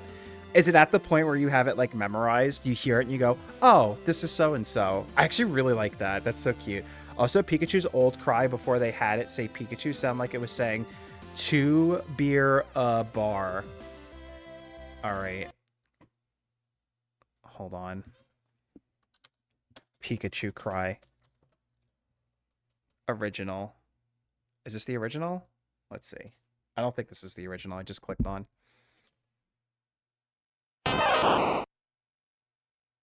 Okay, it was the original. All right, what did Isaac say it sounded like? Not to, like guh. Oh, ta. Okay, so ta bear a bar. To bear a bar?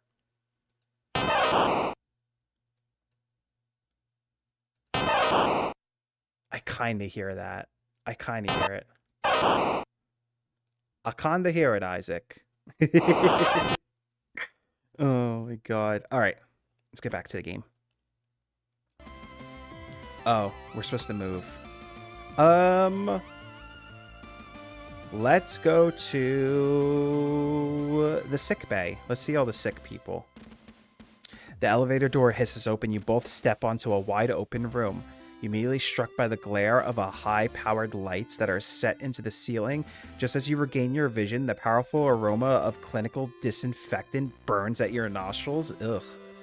Looking around, you see the standard features of a sick bay, a set of beds that extrude from the walls on one side, and a large gallery window set into the wall on the other side, indicating the presence of a surgery wing. Ooh. The walls are lined with cupboards and cabinets containing medical supplies with various devices sit on the countertops.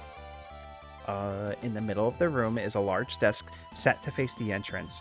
On the side closest to you are 2 more chairs. On the other sits a figure that you almost mistake for a piece of medical equipment until they look up. Whoa, this guy looks cool. I feel like Isaac is something of a synthesist. Isaac, I do think you have like an acute like ear for hearing things. Do you do music at all, Isaac? I can do that. Played lots of Pokemon Mystery Dungeon.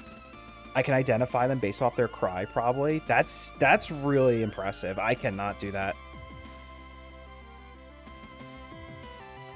Really, you don't do anything music related? Do you feel like you have like a keen ear for things, Isaac?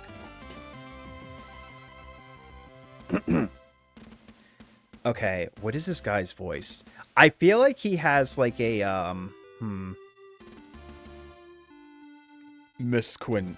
No, I always do that voice. What does he sound like? What does he sound like? No, not really. Okay.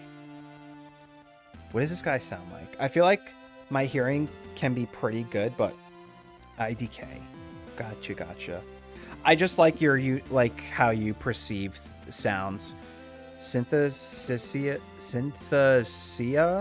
is when someone associates different sensory experiences together, such as sounds and colors, letters and numbers, and colors are common, smells and images, etc. Different sensory. Interesting. Okay. Miss Quinn, excellent timing. I've just finished the analysis of your... Hey, Doc, don't worry about that right now. I'm giving a tour to our new security officer. Very good. Miss Quinn, hello, Lieutenant Leo. I'm the ship's doctor. Cypher Rosarium. Cypher Rosarium. I've reviewed your file already, so please feel free to stop by with any complaints. But since you're here, Miss Quinn, I'd really like to talk to you about gastro... Honestly, Doctor, it's fine. We could talk about it. Intestinal... Doctor, later! distress. Okay, Doctor, a moment, please! Yo, he's breaking doctor-patient confidentiality right now. Honest, honey, if you could just give me a few minutes with the doctor. Girl, if you got a fart, you got a fart. It's not a big deal. Synastasia. Thank you, Risky. Thank you. So, like, someone with synastasia may insist that the letter G is brown, for example. I don't know if that's really how, like, Isaac would say things. Yeah, I don't think Isaac does that. HIPAA violations for real.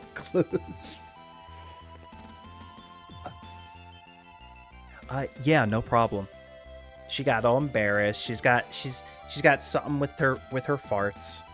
Cassandra grabs the doctor by his sleeve and drags him over to the surgery wing, yanking him through behind her. Once the door closes, you can't hear them, but you can still see the two through the gallery window. You decide to turn your attention away and examine a nearby poster on space illness. We're looking at a poster. Looking at this poster. Very nice poster. Yes, thank you, Doctor. I understand.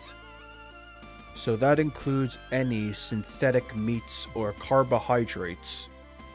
Understood.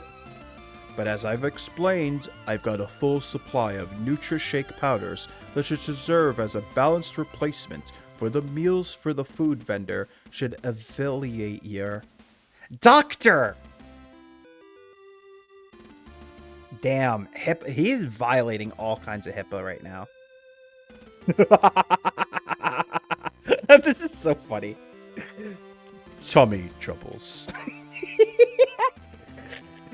Oh my god, our girlfriend has hot girl tummy problems. I love that. Brown is just a dark orange. Ooh. I think it definitely exists on much more of a spectrum than we realize, to be fair. Yeah, probably, lady. I can kind of understand where you're coming from. Tummy troubles! Welcome in, Zach. How are you? How's it going, Zach?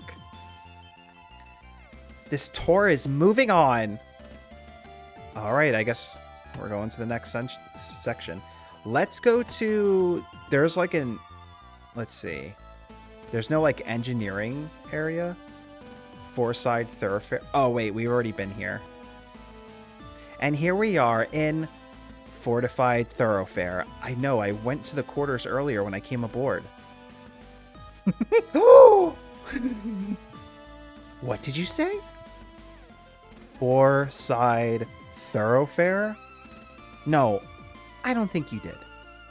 I 100% said four-side fair. Uh-huh. It's a tricky thing to say, you trying to say it quickly.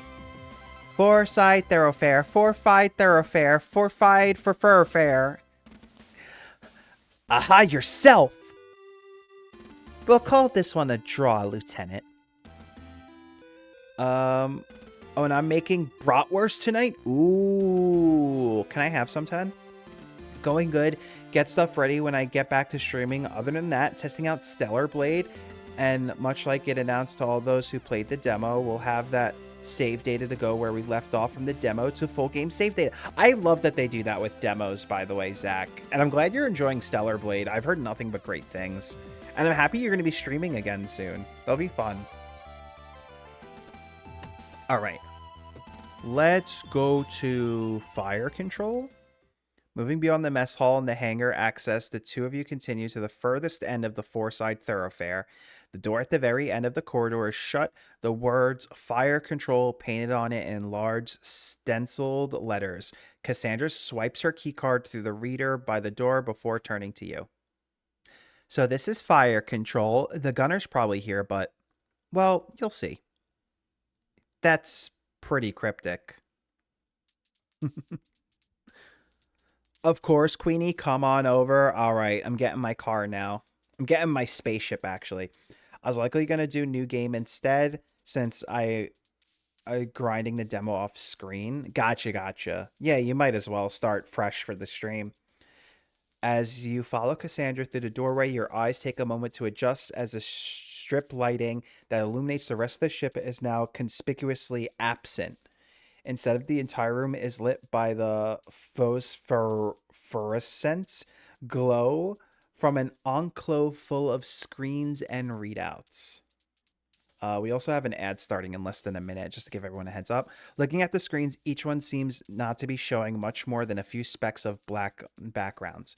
From experience, though, you know that what you are looking at is a live feed from the cameras all over the ship's exterior.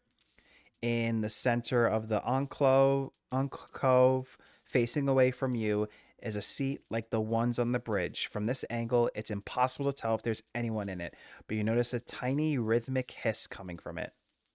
So anyway, all the ship's weapon systems are controlled from here. These screens give the gunner a panoramic view. Look, I make it all manageable. Phosphorescent. Thank you, Risky. I can stop if I'm being annoying. No, not at all. I need to learn these things. Queenie streams have turned into us expanding their brain size recently. You guys are learning me really hard. But we're going to take a quick break. Everyone go use the restroom, go grab some snacks, and we'll be right back.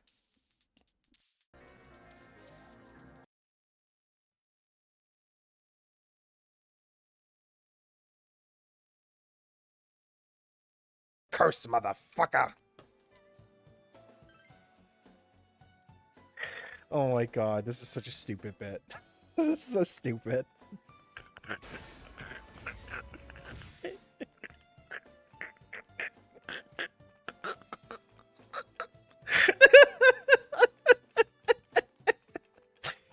making myself laugh from how dumb this is.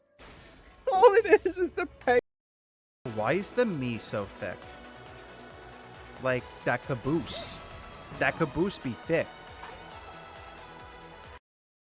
This reminds me of, kind of like a red mage outfit in Final Fantasy 14.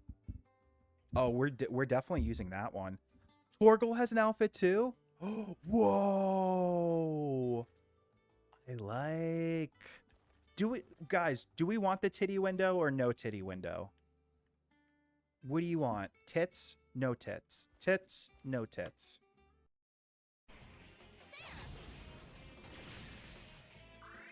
Oh, he said something about his shadow. That's funny.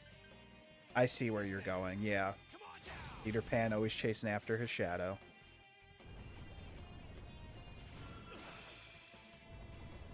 God's judgment?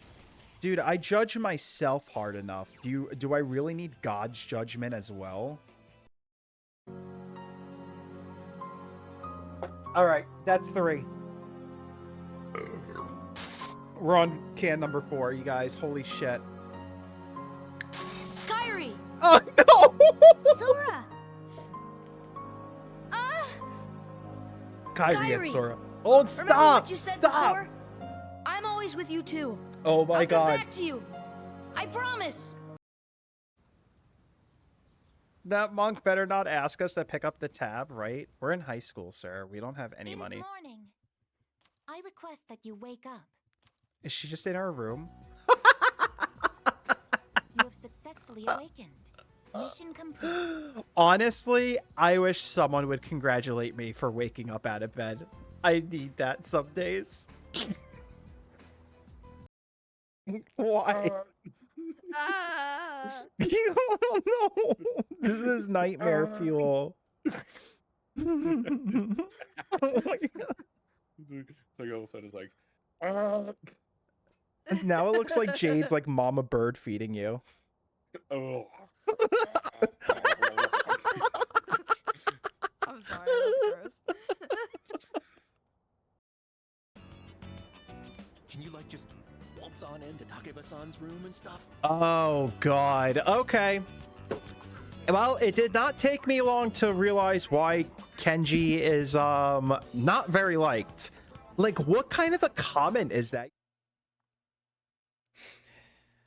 All right, welcome back from the break, everyone.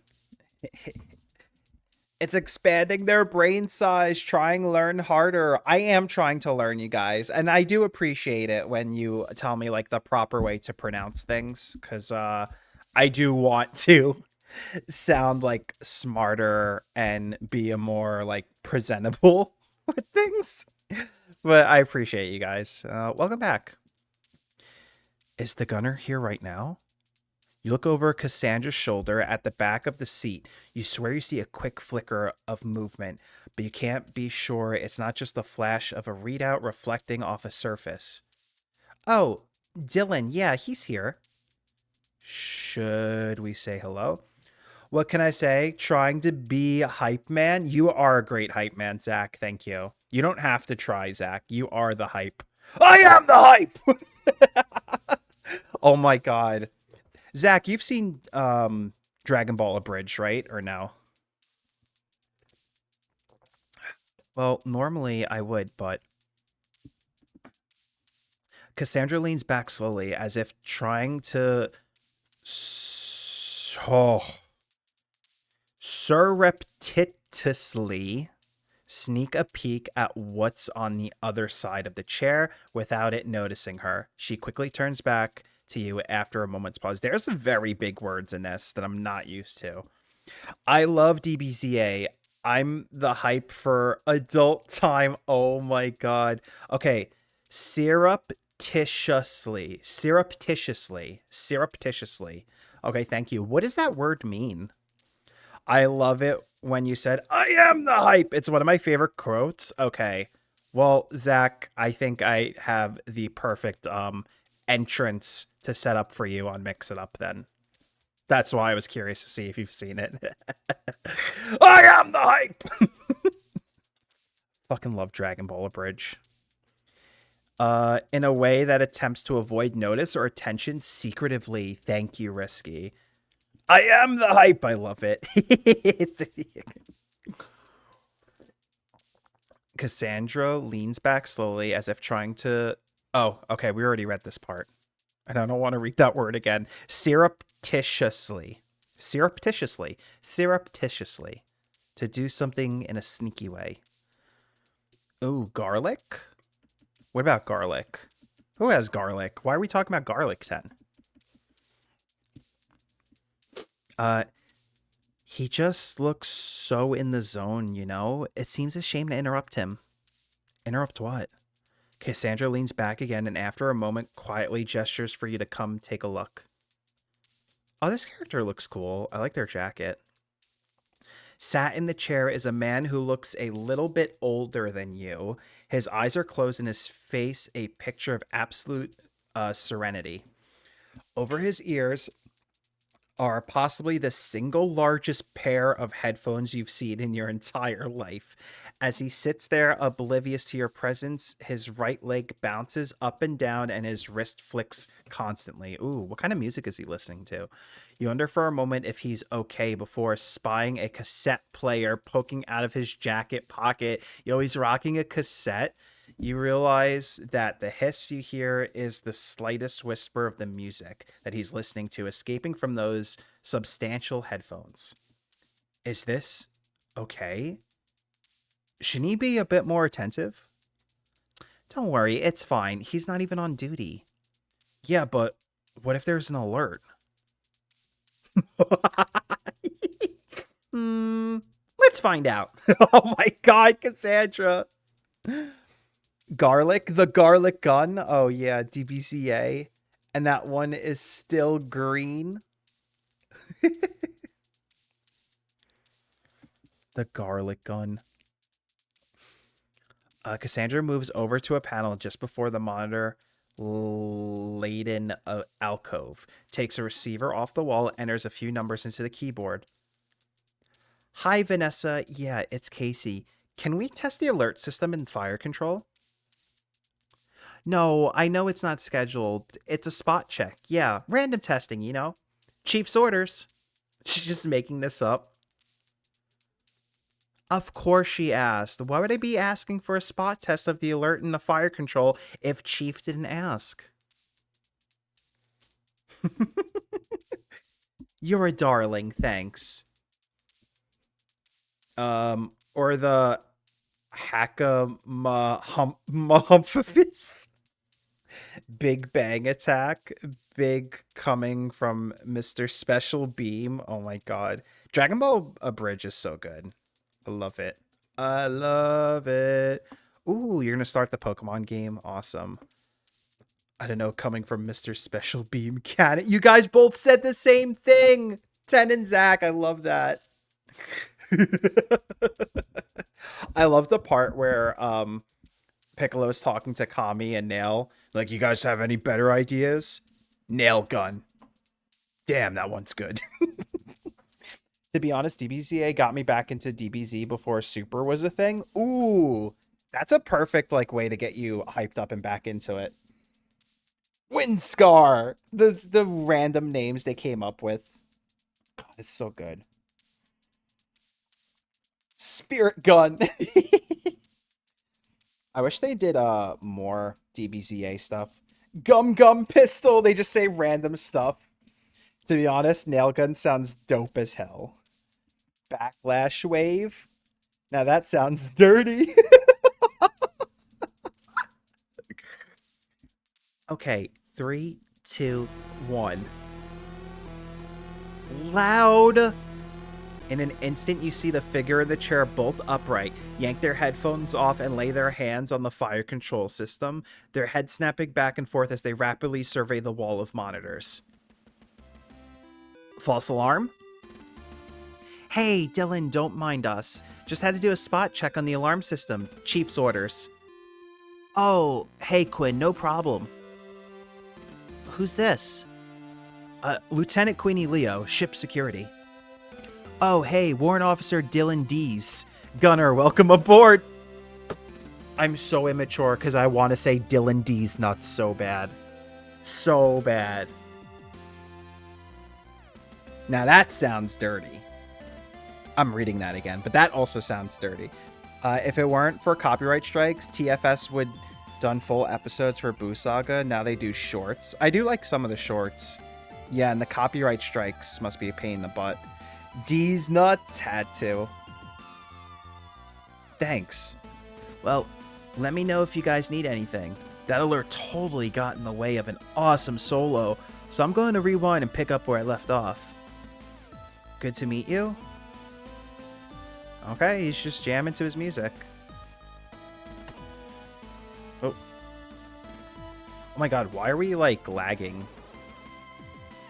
Alright, let's go to the next area. Move. Ooh, let's go to the hangar. As the two of you head down the four-side thoroughfare and away from the crew quarters, Cassie stops by a double-sized doorway and runs her keycard through the reader next to it.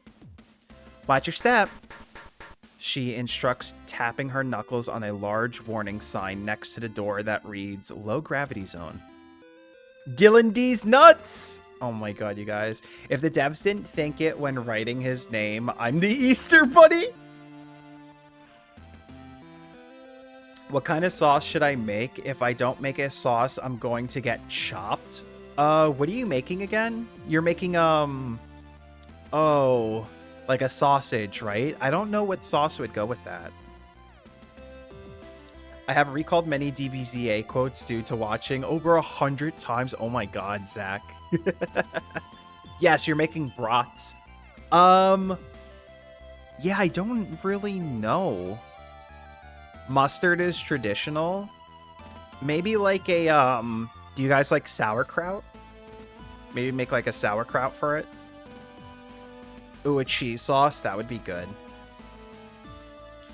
Once the door opens, she leads you through and you follow her into a wide stairwell. It only takes 2 sets of steps before you can feel yourself grow lighter. By the time you reach the doorway at the bottom, you're almost floating. Why is the mess hall have low gravity? That seems like a bad idea. Oh, we're in the hangar. We're not in the mess hall. Duh. Duh, Queenie. Stepping into the hangar and onto the catwalk, the first thing that strikes you are the profiles of the 2 armored frames stood as if on guard, facing into the main area of the hangar. Although you fully expected to see them here, every Jovian ship features at least a few. The sight of the armored frames stir uncomfortable memories in you, and you inadvertently grit your teeth and squeeze the handrail you've grabbed tightly. Oh shit. Ooh, what's happening? Oh my god, we're flashbacking. We're having a flashback. Beer cheese is always solid. Ooh. Just me, Queenie.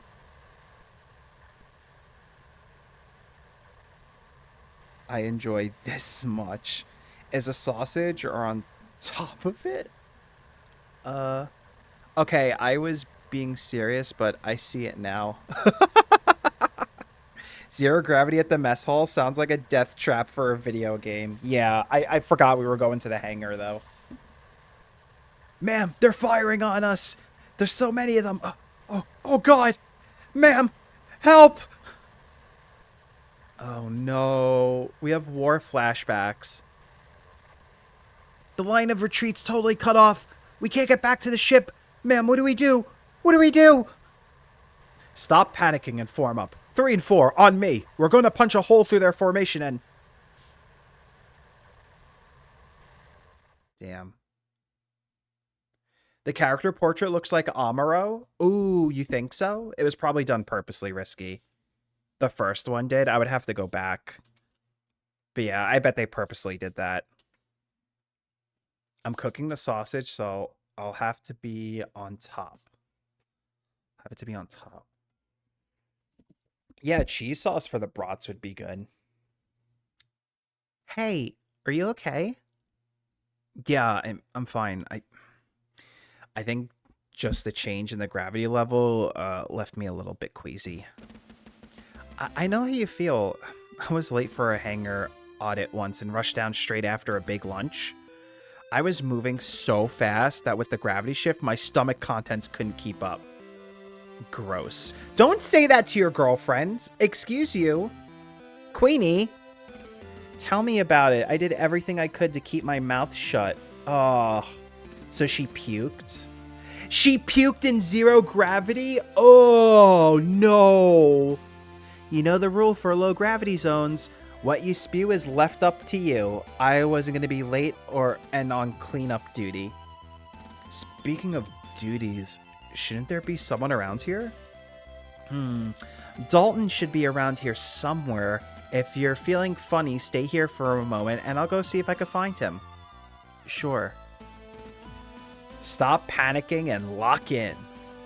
I usually boil mine in beer and top with sauerkraut. Ooh, that sounds good, Risky. You watch as despite the 15-meter difference between the catwalk and the hangar floor, Cassie nonchalantly places her 2 hands on the handrail and deftly vaults over into the emptiness. I love that. That's so Gundam coded. I love when they're in the hangars and they're just like floating around. Thanks to the low gravity, she doesn't fall, but instead kicks off the railing, propelling herself through the air.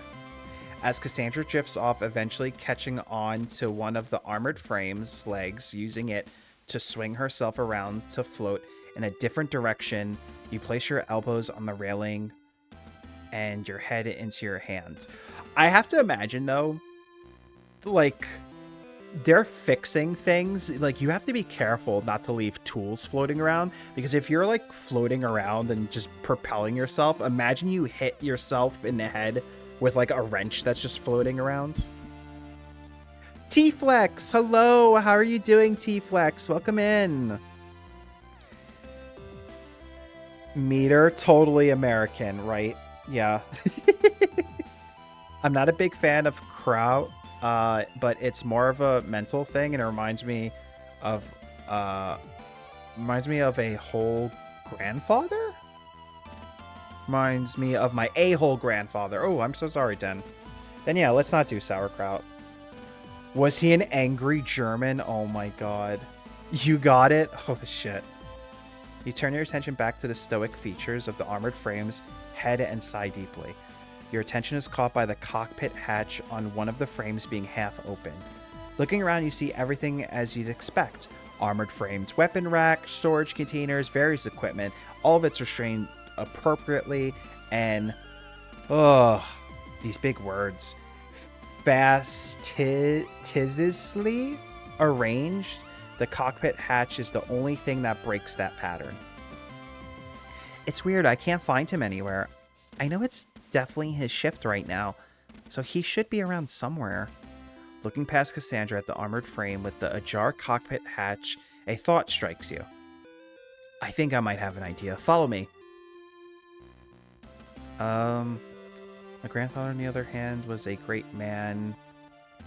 He had a heart of a lion, a lifetime banned from a zoo? How did your grandfather get banned from the zoo, Risky? I need to know this story. Him being such a bad guy pushed my dad away, which is how he met my mom. Aw. You carry out the same vaulting maneuver that Casey had performed to kick off towards the huge machine's cockpit. Once close enough, you grab a hold of its arm and pull yourself up towards the open hatch. A few seconds later, Casey appears beside you, and you both notice the sound of gentle snoring coming from within the cockpit. Cassie, not Casey. Well, Lieutenant Commander, I think this is an operations issue, so I'll let you handle it. Leaving the discipline up to me again? Huh? Cassandra nimbly clambers up the armored frame, positioning herself right above the cockpit. Bracing herself on the machine's chest, she brings her heels down sharply, repeatedly on the armor. Cadet Grange, attention! You hear a muffled scream from within the cockpit, followed by a dull thud, a string of muttered cursing, and then finally a figure emerges from the cockpit. This is like such a ragtag group. We have like the gunner that's just listening to music. We have the person like falling asleep in the mech, the doctor that does not follow being discreet. He had the heart of a lion. Oh, for taking the heart of a lion. That joke went over my head.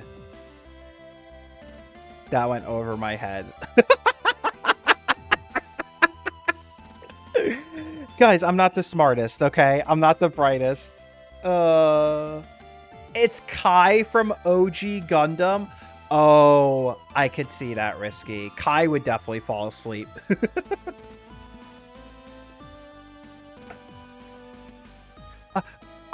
Ma'am, I was just checking the calibrations on the AF. I got some feedback that... Oh, it's just you, Commander Quinn. If they were like mask looking, I definitely would do a Kai voice. Hey, Amuro! Oh, it's you, Commander Quinn. Excuse me, Cadet? Just? Is that how you address a superior officer, Cadet? Ma'am. No, ma'am. I was not expecting to see you in the hangar. Ma'am. Okay, you could tone it down a bit, Dalton. Oh, yes, ma'am. Good enough, I suppose. Anyway, Cadet, this is Lieutenant Leo, the ship security officer. Lieutenant! Cadet Dalton Grange, junior engineer. Good to meet you, Cadet. Looks like they got you working hard. Looks like... Oh, no, Lieutenant, well, that is... yes, Lieutenant. But not so hard I'm falling asleep. No, Lieutenant, I was recalibrating the sensor array on the... Take it easy, Cadet. We've all taken a nap in the cockpit in our lives. Well...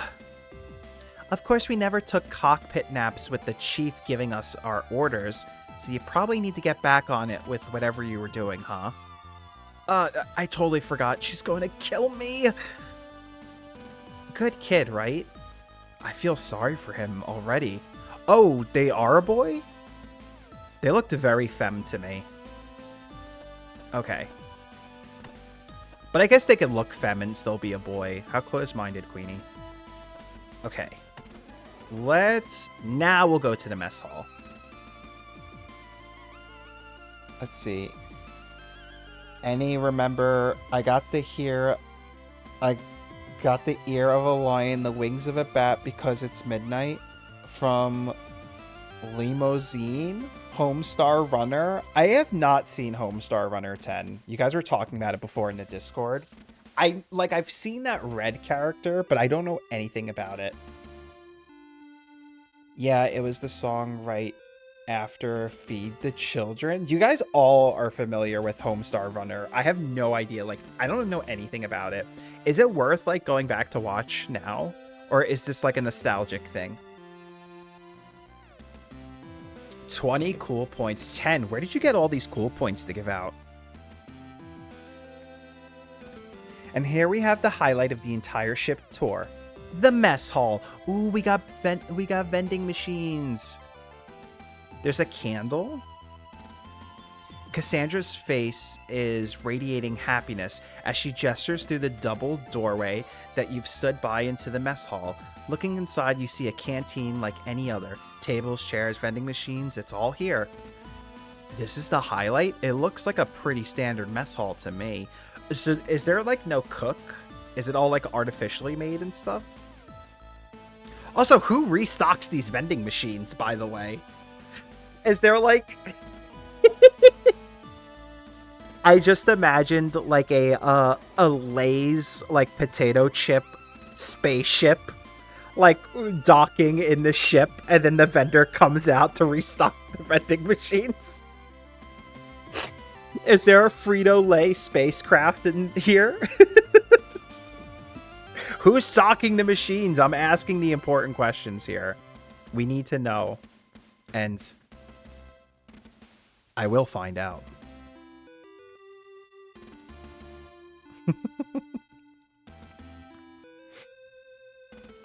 I still thoroughly enjoy it. Okay, maybe I'll have to go check it out. The only thing I think about is Homestar Runner is Troubadour the Burminator.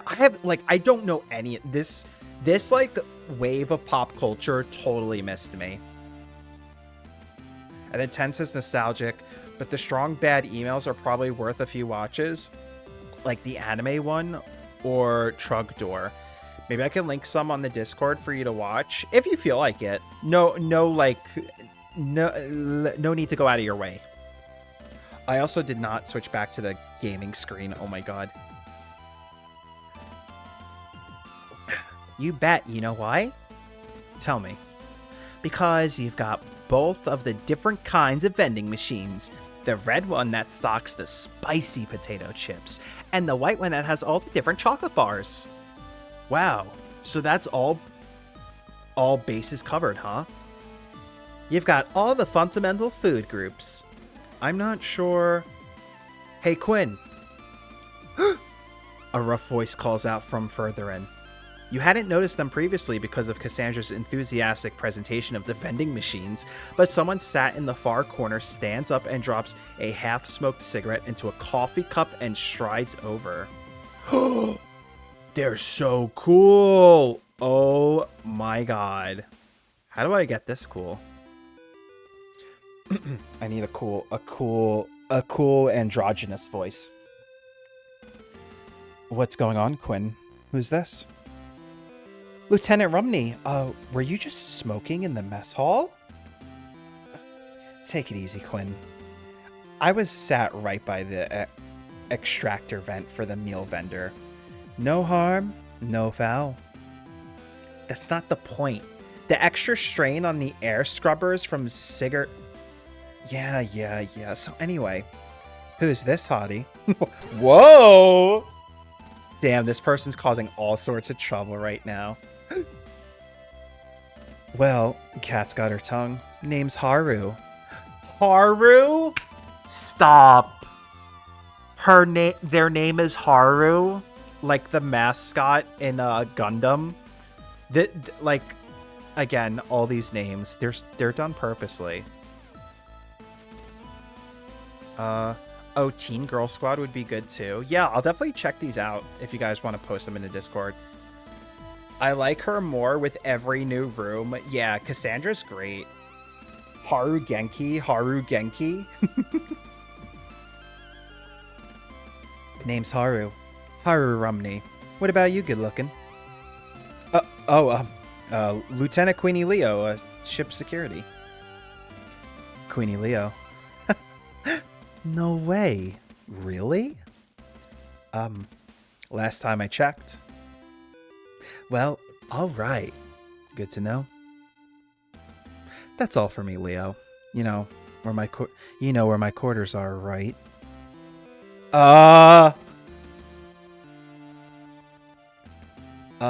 Yeah, I do. Nice. Catch you later. Damn! Listen, I'm in a committed relationship, Haru. What was that all about? Cassie? You know where their room is, do you? I mean, I do. It's near mine. That's not what... The room is right by mine. Oh, uh-oh. Uh-oh. We made her mad. What is this? A standard food vendor unit installed in all JCF ships. It's half robotic chef, half vending machine. You select what you want and prepares it for you. Ooh. The ingredients are almost all long life synthetic reproductions, but it's pretty convincing. When you're done, you can slot the plate back in for cleaning. It's just like the... Oh, what are they called in Star Trek? The machines that make the food? But it's just like that. Things getting spicy. Oh shit. Wait, what does this say, lady? I'm a sub. Lady, you're so funny. Yeah, that person, Haru definitely has Dom energy. Just because they're a goalie doesn't mean they can't score. Oh, the room where it happened. The room where it happened. The room where it happened. The room where it happened. Replicators. Thank you, lady. This is basically a replicator. I love when people get into arguments about replicators too in Star Trek. It's not like the real thing. The real thing is better. Okay. Oh, Casey, before we go, do you want something from the vending machine? Or Cassie? Oh, she's mad. She's so mad. Look, you are adorable. I don't want... That person came on too strong. Chocolate? Oh, she's so mad. Chips? Both. Just give her both. Soda? Don't think I don't know what you're trying to do, Lieutenant. I promise I didn't get what Haru was saying about their room. Okay. But it's gonna be a chocolate bar. Okay, sure. Wait. 2 chocolate bars. Sure. Wait. 3. All right, I guess it's time to head to the bridge, right? Oh, we can go to the airlock and the aft thoroughfare. Let's go to the aft. As the two of you leave the central hub behind you and travel down to the aft side thoroughfare, the hum of the engines continue to grow louder. You effectively filter the noise out in the rest of the ship, but as you got closer to the rear of the ship, its volume increases considerably. Are the engines supposed to be that loud? Are the what? I said, are the engines supposed to be that loud? The what? What? I said, are the engines... I heard you the first time. I'm just messing with you. I like her. Kelly, I'm off to bed. Haru was being a creeper. Oh my god. Kelly, have a good night. Thank you for hanging out. We love me a good aft. Replicator? I hardly know her. Seriously, don't Google how replicators work. I feel like the idea of a replicator is not that far off. with like 3D printing and stuff, I feel like we could 3D print food eventually, and it'll be available in like homes and stuff. And we'll just get a packet of like generic synthesized pork flavored something, and then you'll put it in the machine, and then the replicator will make like the pork dish for you. I feel like in the next maybe 10 years we'll see that. I think in the next 10 years we're going to see stuff like that. Gaster, hello! The foxes have arrived. Oh my god, look at the cute foxes. Hello, Gaster. How are you? Welcome in. Thank you for giving them a shout out. Silly cat. How are you, Gaster? Welcome in, welcome in. Gaster, would it be okay if I gave you a clip shout out? Also, if someone wants to talk to you real quick, Gaster, hold on a second.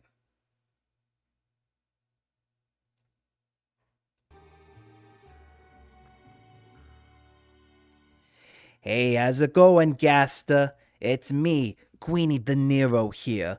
And listen up. Gaster, if anyone gives you any fucking problems, you tell Queenie De Niro, okay? And you know what Queenie De Niro's gonna do? You're playing Tetris Effect Connect. Hey, Tetris! Now we get some real gamers here, okay? Tetris is a game that Queenie De Niro is very familiar with, okay? Queenie De Niro remembers when Tetris was invented. Maron. Oh my god. Tetris was the hot thing. And ever since then, they never made a good video game. Tetris was the perfect game in Queenie De Niro's mind. But listen, you know what we're gonna do to anyone who messes with you, Gaster? You know what we're gonna do? We're gonna make them a Tetris piece, okay? We're gonna scrunch them up. Go. And then we're gonna throw them in a big vat, okay? And then we're gonna throw a bunch of other Tetris pieces in. And guess what? It's gonna be a huge mess. There's gonna be gaps all over the place. We're not even gonna try to get a Tetris. We're gonna bury this Maron, this motherfucker in the Tetris blocks, okay? So you tell me if anyone ever messes with you. Okay? Alright, Gaster, I gotta go now, okay? I'm missing the season 2 finale of The Sopranos. And I want to catch it again for the 30th time. I'll see you later, okay? Thank you so much, Gaster. Yeah, let's do a clip shout out. Gaster is a new friend. Let's see. And let's do a little clippy clip. Little clippy clip. Ooh. What is this?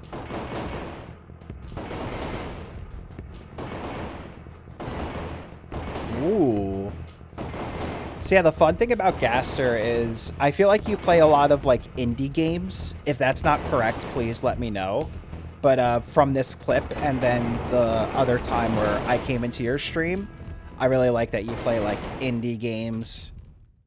Ooh. Oh, you beat the boss? I understand.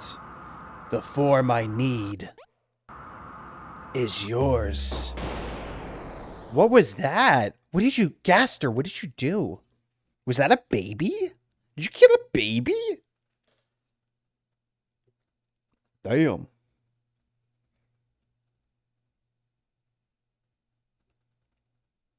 Damn. I don't know what that game was, but if you want to talk about it more in the chat, I would love to hear about it. And I would love to hear how your stream went.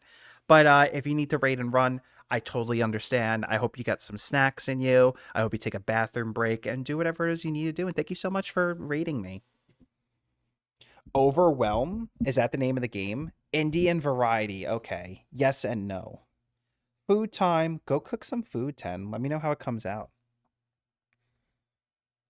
'Twas good. Did some Monster Hunter and Tetris. Oh, you played Monster Hunter too? Monster Hunter is a game I wish I can get into. The grinding aspect, though, is, I don't know. I go back and forth with it. But I love watching people play. Makes sense from purely logical standpoint. I missed it. The atomic restructuring of excrement? Oh, God. That's an evil parasite? Oh, it was like inside of that thing and you killed it. Ooh. Is it like a horror kind of game or no? Eating food is delish. Cheese sauce was the right choice. Yes. Nice, 10. All right. You could have fooled me. I've never been on a ship where the engines are so noticeable. Is it supposed to be like that? Supposed to? No, not really, but the Gun-Dog is Swift class, a type of patrol ship that's designed for rapid response.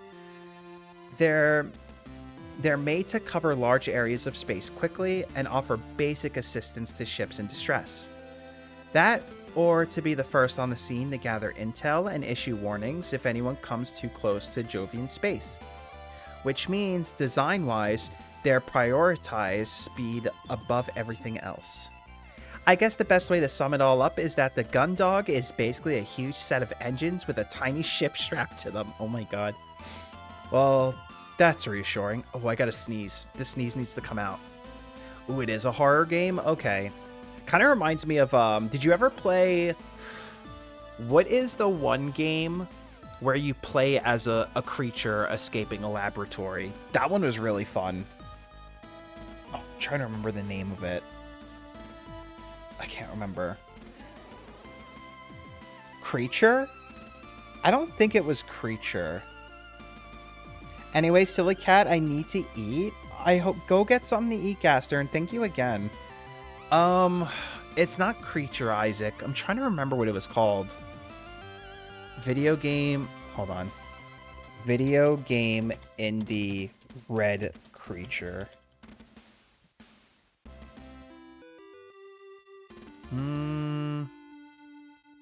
What is it called?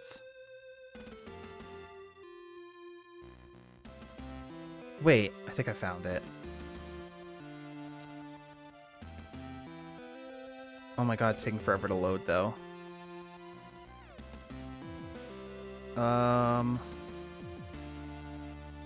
Carrion. That's the game I was thinking of. Did I say it before someone else in chat said it? Oh, you're just repeating. Sorry. I was thinking of the game Carrion. Oh, it's fine. Just means there's no space for systems like motion dampeners or soundproofing. You'll miss it when you leave. I doubt I'll miss it. Oh. Oh. The light wasn't like flickering. It was just... Oh, no, it is flickering. Okay. Let's go check out engineering. Ooh. As the two of you continue through the aft thoroughfare, the thrum of the engines grow louder still. The featureless paneling that has made up the majority of the ship's interior quickly gives way to visible pipes and conduits, and eventually the smooth flooring transitions to grating, revealing more workspace underfoot. Finally, the thoroughfare leads into one huge open chamber filled with masses of machinery. Terminal panels set into the side of various apparatuses cycle through different readings. The light from the screens reflect off ducts and valves. All this equipment is separated by a grid of catwalks and access ladders. Wow, that's a lot of stuff. That's a lot of words, too. A lot of stuff is right. This is the central engineering. Pretty much every system aside from the engines themselves and the central computer can be found in this room. All in one place? This is a little risky. They said Risky's name.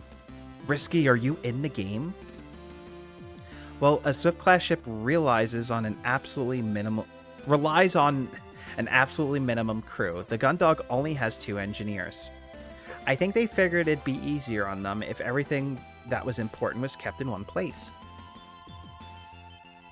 That way, they don't have to run from one end of the ship to the other to get all their repairs done if something goes wrong. Huh. You certainly know a lot about the ship engineering. What can I say? I'm a pretty talented individual. Oh yeah, whilst we're here, can you share some knowledge? Whilst we're here? Who says that? Share some of that knowledge? What's that over there? That's the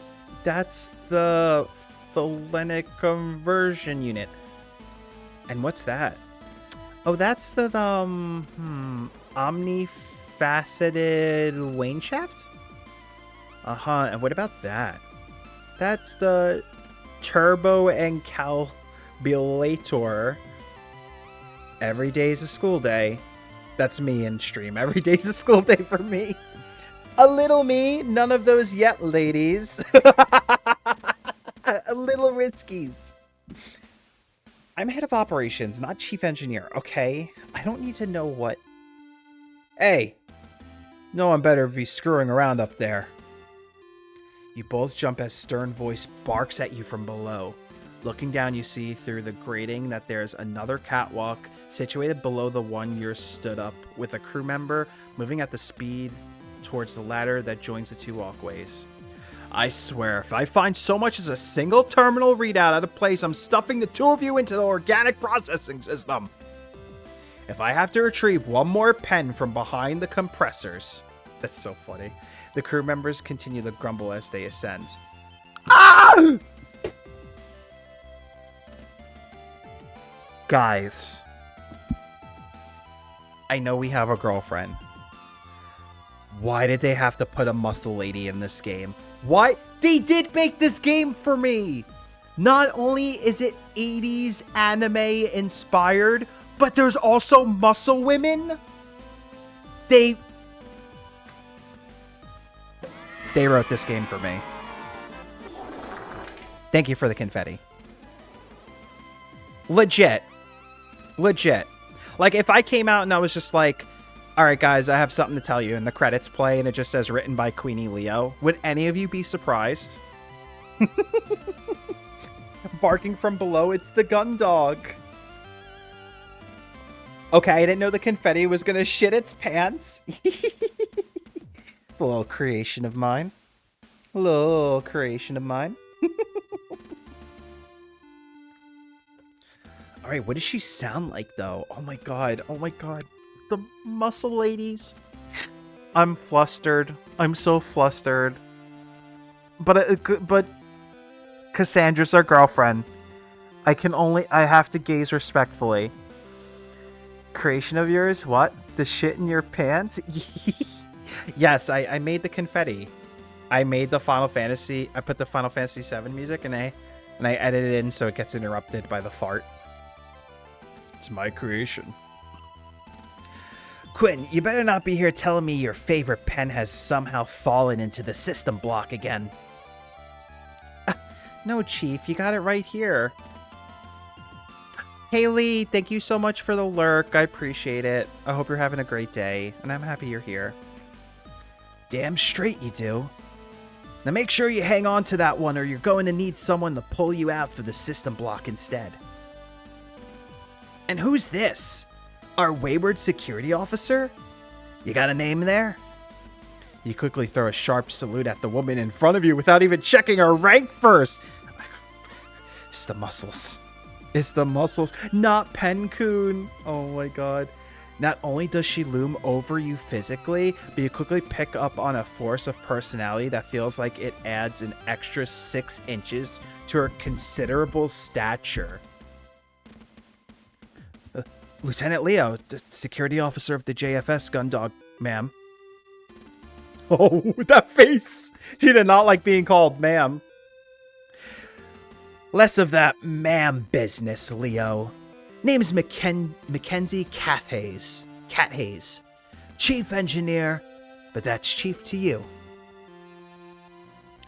Yes, Chief. Damn straight. Now what are you two up to doing? Now what are you two doing in the engineering? I was just giving Lieutenant Leo a tour of the ship, Chief. That's so. Never been on a ship before, Lieutenant?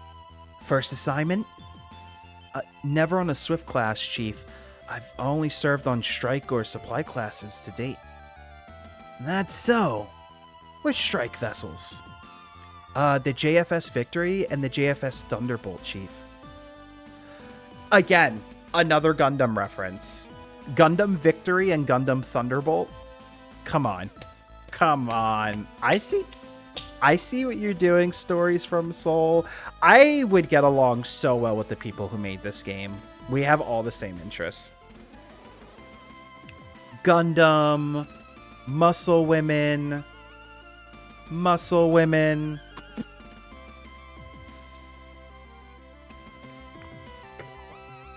She added 6 inches to my stature too. Oh my god, risky. Seriously, I have a horrible slouch, but I had to stand at attention near her. Don't think either of those two are less than 3 years old, so probably wouldn't have seen with the new streamlined distribution systems. I wonder if you would have seen the power coils, though. I think the Victor was part of the production. You and Cassandra exchange a quick, nervous glance as the chief, who'd previously seemed like she was about to physically throw both of you out of engineering, suddenly begins a conversation with herself. You continue to stand to a nervous attention as she ruminates about ship components.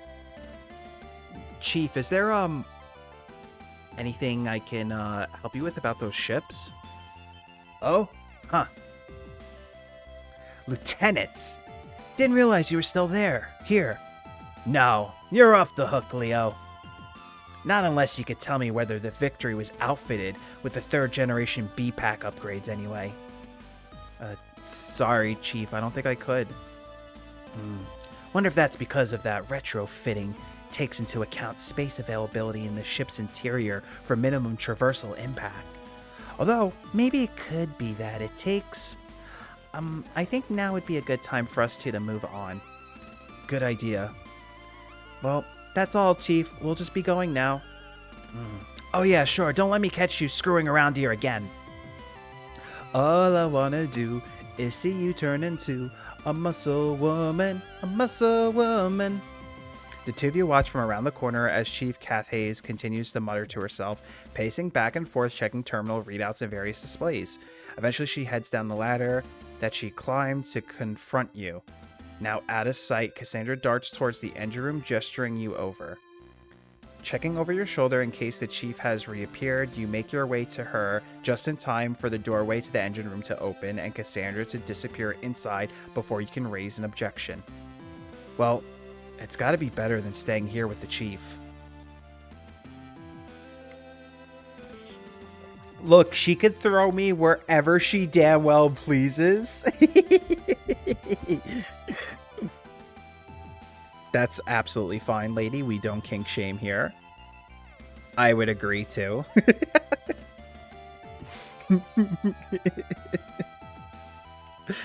The room you find yourself in is a smaller size to the area you just left, but whilst that was crammed full of huge range of machinery, this room is almost entirely filled with one colossal cylindrical device. The pulse of the engine is now a tangible sensation as the vibrations it emits shake your whole body. I imagine the vibrations shaking our whole body, so I imagine the conversations like this. So this is the main engine. Well, one of the anyway. Like Chief said, the ship's outfitted with 2 of these. I'm not gonna do that. It's be super annoying. I see what you meant now when you said the Gun-Dog has a huge set of engines with a ship strapped to them. This thing's massive. I know. I look at it and I feel like you could probably fit the rest of the ship in this room if the engines weren't there. That's because it's impossible to get the Higgs field distortion drive any smaller. Chief. Oh, Chief, I know you said that So these engines are actually combination nuclear pulse engines built around a Higgs field distortion drive. If the HFDD wasn't here, then this engine could be about 10 times smaller than it is. Although, I hear they've managed to improve the efficiency of newer MPEs, so it's possible that the space saving could be more like 11 times smaller. She is a nerd for machines. Can either of you tell me how a HFDD works? HFDD? She's got a huge set engines. Higgs field distortion drive. What are they teaching you at the academy? It's the drive that allows ships to move far beyond speeds allowed by conventional engines, although it's nowhere near faster than light. It's what lets us get around the solar system without needing to worry whether we'll live long enough to see the end of the journey. Anyway, everyone knows about the existence of the Higgs field.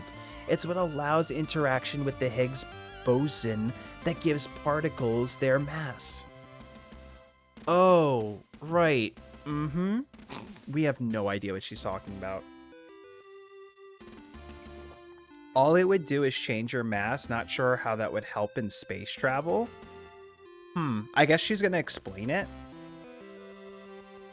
Maybe you could travel faster if you change your mass. So what the drive does is warp the field relative to the ship and those on board. But doing this displaces the mass to a different area of space, but within the same relative. As the chief continues on with her explanation, you glance at Cassandra and see a thinly veiled look of terror on her face. You can't blame her, as you feel much the same way caught in this impromptu lecture. Then, because the particles retain their relationship with each other, the general perception is that things are the same as normal. However, from the exterior perspective, the lecture drags on. You quickly lose track of the chief's explanation. Although you recognize the words she's saying, you can no longer make sense of the context, and they come to seem like a meaningless string of sounds. Oh my god. Does that make sense? Yeah, so the field is the... it's got the mass, which is pushed?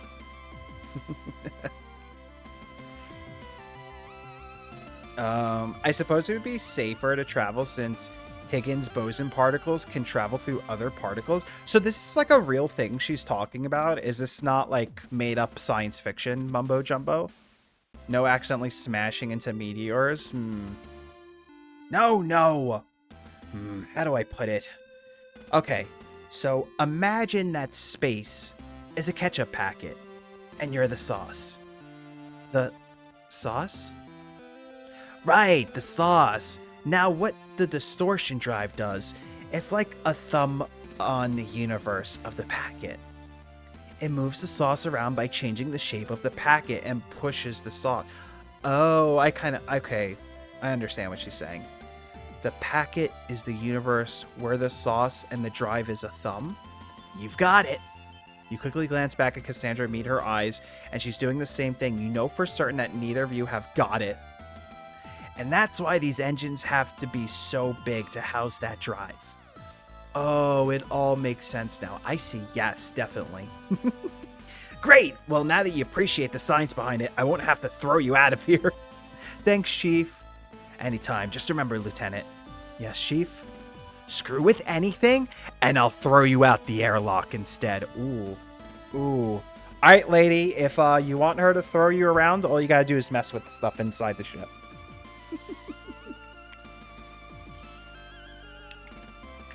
I don't know exactly to what degree it's real, but it's grounded in real stuff. Higgins boson is a theory that evolved off of Einstein's theories of relative... What? You guys are smart. You guys are so smart. I don't know, like, I've never heard these terms. I am impressed. Y'all a bunch of smarties in here. I don't know anything. This is all going over my head. But the ketchup packet explanation, I understand that. I'm just a nerd. Well, you're a smart nerd. And I'm a not so smart nerd. Yes, Chief. Sauce? Oh my god, Cassandra's still lost. She has no idea. She's still thinking about the ketchup. Alright. You swipe your keycard through the card reader set into the terminal by the door leading to the central computer. The door doesn't open. Instead, you hear a harsh tone from the terminal, which is now displaying an error message. Looking at its screen, you see a message displayed in large flashing letters. Access denied, insufficient authority. Oh, even with your security clearance, you won't be able to go into the main computer room, because the staff is so small and the ship's computer handles a lot of tasks that would normally done by the crew, and controls a lot of really sensitive functions, so only the captain and operations teams are allowed access.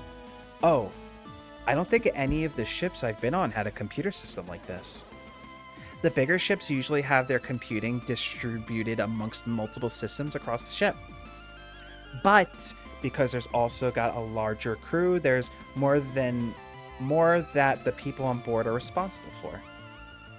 I think that's because a Swift class is so small and there's such a limited crew, they need to assign more functionality to the computer. Because of that, it's a lot more vital that no one screws around with it. I see, you said that operations have access. Can we take a look using your authority? Well, since the whole reason I'm here is that I didn't exactly take my responsibility with the Reliance computer system seriously, the captain told me not to mess around with it. Ah. But it's not that interesting anyway. Alright, I think it's finally time to go to the bridge. Let's meet the captain of this ship. Oh, we didn't go to the armory yet. Okay, we'll go to the armory and then we'll go to the bridge. Is this also locked down? Oh, we can't go in here either. Okay. Central hub. To the bridge. By the way, please peek at DMs during the next break. I will, Kana. Thank you. I'm also not a smart nerd. By the way, Kana and Kurt. Aw. Yeah, I think we should be starting an ad break soon, so I'm going to throw it up to ads, and yeah, I'll check my DMs, Kana. Same, Kurt. Isn't this aesthetic wonderful? It's called Story from Souls, the Gun-Dog. You should check it out. But yeah, let's go to a quick commercial break, and we'll be right back.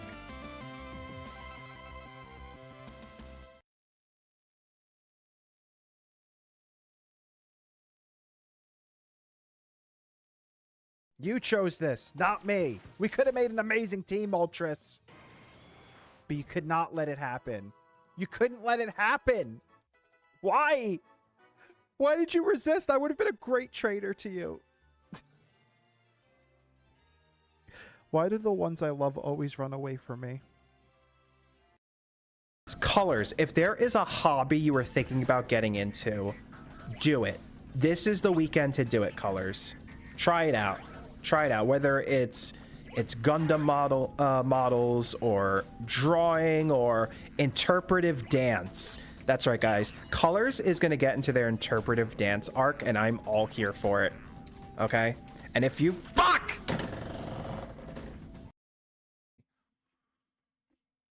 Getting ready for her rehearsal right now, so most likely be lurking, but obviously I had to say hello, obviously. Aw, well, I hope you have a great rehearsal. Rose, I'll come with you. Here we go. Here's my rehearsal tryout. La la la la la, la la la la la. Ooh, hoo, hoo, hoo. Do do do do do do. Yes. Yes. I want to look sexy.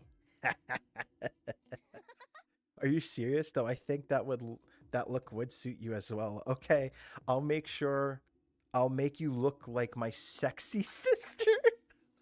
We'll shut around like gorgeous sisters. Oh my god, I love her. I love her already. This is amazing. I'm always alert, girl. The treasure chest. What do we got? What do we got? What do we got? Disarm. Okay, nothing in this. We got a crystal. There's something blue. Blue dabba dee dabba die. This reminds me of kind of like a red mage outfit in Final Fantasy 14. Oh, we're definitely using that one. Torgal has an outfit too. Whoa! I like. Guys, do we want the titty window or no titty window? What do you want? Tits? No tits. Tits? No tits. Years? That's like a 1,000 people dead a decade? That's insane. They killed 100 people a year, pretty much. Those are some big numbers, I tell you. I'll tell you what, Bobby. God dang it, Bobby. I told you not to murder these people in the prison. But Dad, I had to. They were sinners. believe you would ask me that question after I told you that traumatizing story about how I was thrown and left for dead in the water. I'm sorry, it was a question from one of the contestants. What do you want me to do? Kill them. I don't know. Oh my a god, I great cannot kill the question, 10. contestants. That's very rude, Machima. I love metal versions You're of being pop rude by songs. asking me and bringing up. And welcome back from the break, everyone. Hi, Kamiya. How are you? Risky, can we get a shout out to Kamiya, please? Because metal is good and pop sucks. I don't agree with that last statement, Risky. Maybe commercial pop music sucks, but there's good pop music out there. You just can't listen to the commercial stuff. Thank you, Kamiya. How are you? Silly fox noises. I'm a mod, I forgot. No, you're good. But everyone should go check out Kamiya. She's a wonderful streamer. I love her energy. She's so intelligent and so funny. And an amazing artist, too. Kamiya, I love seeing you post your art on Instagram. The one that you posted recently is so good, girl. Like, I love seeing how, like, your art has improved over time. It's so good. I fuck with indie pop. Yeah, you just have to, like, expand your horizons, Risky. I can see that point. Commercial pop is the problem. And then pop is just, like, supposed to be fun, you know? Like, listen to some Gaga. Listen to some Gaga, Risky, okay? There's a lot of fun pop. Risky, I actually have a music suggestion for you. I think that you would like. Because it's metal, but it's also pop. You should check out an artist called Scene Queen. I'm gonna write her name in. And I love Scene Queen. She's amazing. She writes like a lot of funny like pop metal music, and it's all like badass like women empowerment songs. She has a song called Hotel, and she's just like, I put the hoe in hotel. I finished eating and it was so delicious. Kind of feeling tired though. Why don't you take a nap? Metal cover of Gaga songs are great. Ooh, I bet they are. I haven't heard any though. I'll catch up in a couple more. Mike's Hard. How are you? How's your Monday? My Monday's going well, Kamiya, and I'm doing pretty well. I'm just having a good time streaming. How are you? My issue with pop isn't the music itself, it's the message of modern pop songs. Just party who cares about responsibilities, blah, blah, blah. But sometimes, like, people need that, Risky, because, like, it's supposed to be a distraction to, like, the seriousness and, like, the dreariness of life. And I think that's what's so great about music, because at the same time, you can also listen to music that's talking about important issues. I think sometimes we just need that release and need to forget sometimes. So, yeah. And not all pop music is like that. A lot of it's, like, empowering, especially for women. You know, we got some boss-ass bitch music. Thank you for the head pats, Caster. Maximum the Hormone is also a wild Japanese metal band that just throws a lot of pop into their music. I'll have to check that out, Kurt. Maximum the Hormone. I'll have to check that out. Are they anything like baby metal? The game's going really well, Kamiya. I joked saying that they made this game just for me because it's very like 80s mecha coded, and we met a muscle woman. And I was like, okay, they just made this for me. Fair enough, Risky. Fair enough. I'm just giving you like my counterpoints to what you were saying. But yeah, fair enough. I put the hoe in hotel. Scene Queen's amazing. Not everything is for everyone, for sure. That song, I Love You Baby, gets me grooving hard. Also, I recently heard Backstreet Boys the other day, and I was like, Backstreet's Back is so good. Backstreet's back. All right.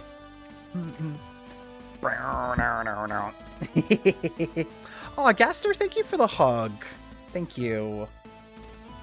You step from the elevator onto the bridge, and what seems to have been a pretty quiet atmosphere turns totally silent as the two women present who had previously been observing a screen, turned to face you. Oh my god, stop. Stop. This game was made for me. They literally, the people of this game literally said, what would Queenie Leo like as a video game? And they made it. Like, I don't know who this woman is, but I already love her look. You identify the captain almost immediately by her uniform, although you are giving pause to wonder if you've misjudged as she's listlessly straightens up and heads over to you with an air of disinterest. Oh, she's a tsundere. Halfway like baby metal with some points. It's hard to describe how wacky they can be. If you feel like sharing some music with me, feel free to DM me. I would love to check them out. This captain is absolutely Queenie coded. I know, right? The other woman shoots you a look but remains seated at her station. Quickly turning away, she realizes you've caught her looking your way. The curtness, Kurt, it's you. You're in the game. The curtness of her reaction catches you off guard as she quickly returns to what she's been doing before you entered. Hopefully, Cassie's presence can thaw what you feel might have been a cold reception. I was torn between you and Yuffie for raid targets, lol. Aw, well thank you for raiding me, Gaster. I appreciate it. I am a virus upon this ship. But yeah, but like one of those good viruses that it'll make us stronger, Kurt. It'll actually be like a really cool mutation and give us superpowers. That's what the curtness does. Your mother, get up. Come on, get down with the curtness. You fucker, get up. Come on, get down with the curtness.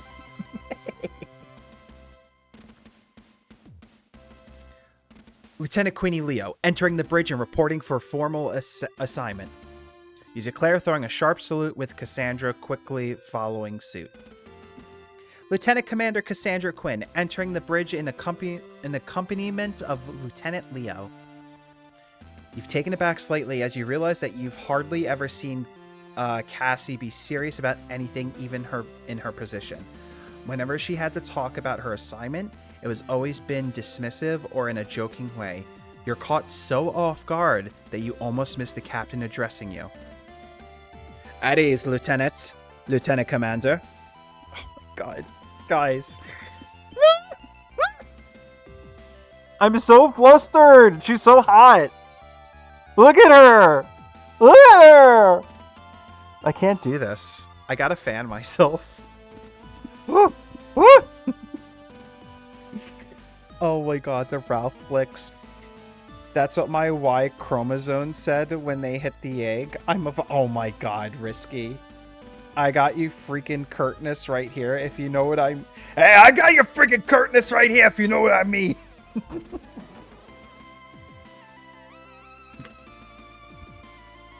Oh, that's the coziest lick emote I've ever seen. Oh my god.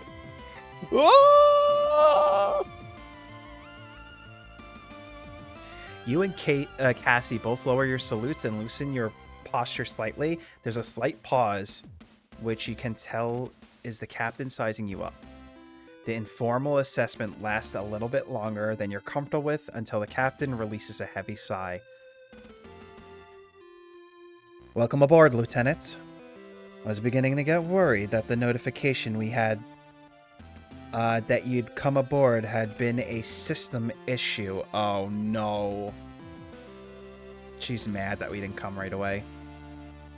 I trust that you haven't had too hard of a time finding your way to the bridge to introduce yourself. No, ma'am, I was just... You glance over to Cassandra, who is maintaining a completely straight face. We could check out anywhere you want before we head up there. Yeah, right. You fix your gaze straight ahead. This wouldn't be the first time that Cassandra's lackadaisical attitude had got you into trouble with higher-ups. I was just familiarizing myself with the ship in case I came up with any queries that I could feel to you. Oh. Was that so? Well, anything you'd like to ask? No, ma'am. Very good. Well, I'm glad you could make it. Eventually. Oh no. We upset her! We upset her! Oh my god, Kamiya. Most women get mad when you come right away. You guys are so silly. Same brain cell. This mission is an urgent one, which is why we depart as soon as you came aboard without formal reception. Thinking about it, it was unusual that there hadn't been a formal onboarding process beyond the dock staff checking your ID, guiding you onto the Gun-Dog. You'd not realized in your rush, but now it was obvious. Silly fox is me. You are a silly fox, Gaster. But it did make sense that if this was an urgent dispatch, the ship would launch as soon as all of its crew were aboard. My apologies, ma'am. My transport was running late. Yes, we'd been sent word.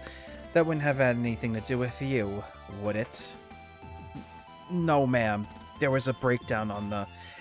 Anyway, Lieutenant, I'd like to take the opportunity to formally welcome you to the JFS Gun-Dog. My name is Captain Marys?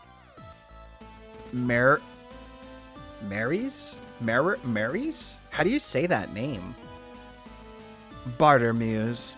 I'd run as tight a ship as you'd expect, and I'd anticipate that you'll carry out your duties the same standard. Yes, ma'am. From experience, most onboarding procedures have involved greetings and speeches from the captain that have ranged from as serious to almost ceremonial. In comparison, Captain Bartermuse's introduction is almost lethargic. Lethargic. I knew that word. I promise. Your card, Lieutenant. Yes, ma'am. Use the item button to make use of items in your inventory. Oh, okay. Item. Although the game will prompt you for items, it's time to try using the items. Okay. Hey, there's our card. She inspects it for a moment before taking it to a control panel near the captain's chair. You remain in position, not quite at ease, but not quite at attention. You watch as she enters some commands into the console before inserting your card into a slot. There's a sound of whirring, followed by a series of beeps before your card is ejected and the captain takes it back. Ooh. That sounded like the sound effect when you die in Undertale. By selecting the function button, you can now access a map on the ship. Ooh. An event happens somewhere, you will move to location instead. Oh, so now we have fast travel? Your responsibilities begin with immediate effect. Thank you, ma'am. Grammar is hard, indeed. They are also now authorized to take an appropriate electroshock weapon from the armory. If you have any further questions, then you know where to find me.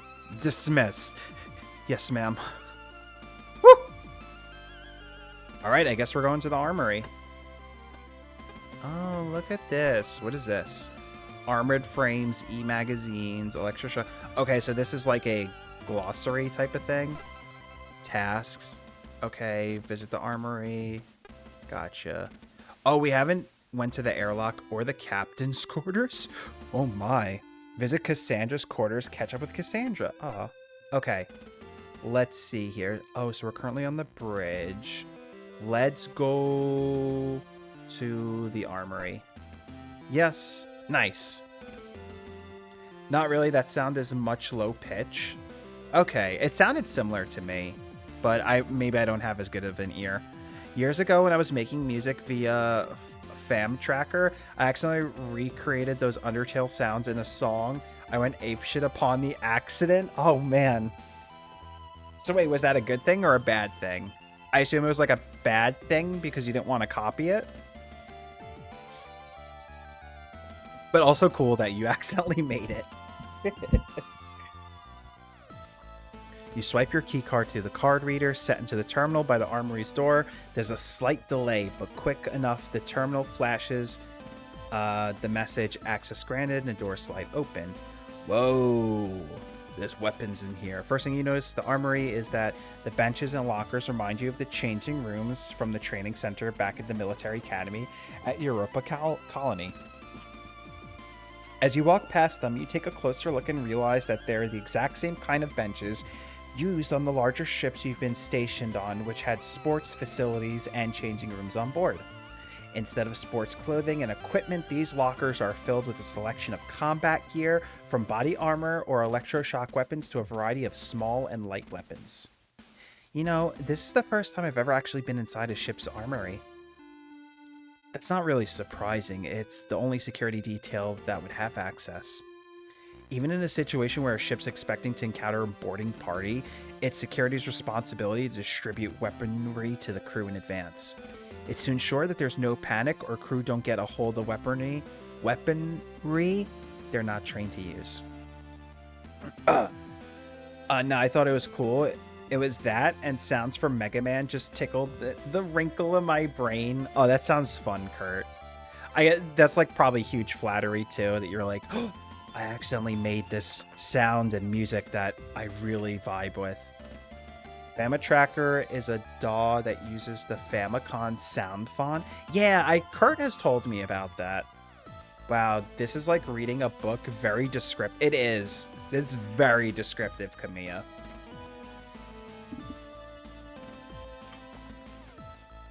Huh. That's standard regulation. You should know that. Well... Awkward pause, awkward pause. All I remember from my firearm training was when I dropped my electroshock weapon and accidentally zapped one of the other girls from operations. Our trainer made me use a hand-cranked battery charger to recharge all the power packs as punishment. That must have taken forever. You bet. You should have seen my gun show afterwards. Pew, pew. Which reminds me, the captain said I was authorized to collect my sidearm. I should get it whilst I'm here. I don't like that our character says whilst. Whilst. Bleh. Okay. Use? Alert. Even if I wanted to examine the weaponry, I wouldn't want to set off an alarm without telling anyone what I was doing. Am I supposed to talk to someone? No. Look. How am I... Let's see. Oh, here it is. Non-lethal. Okay, this is what we want. Whoa! It opened up.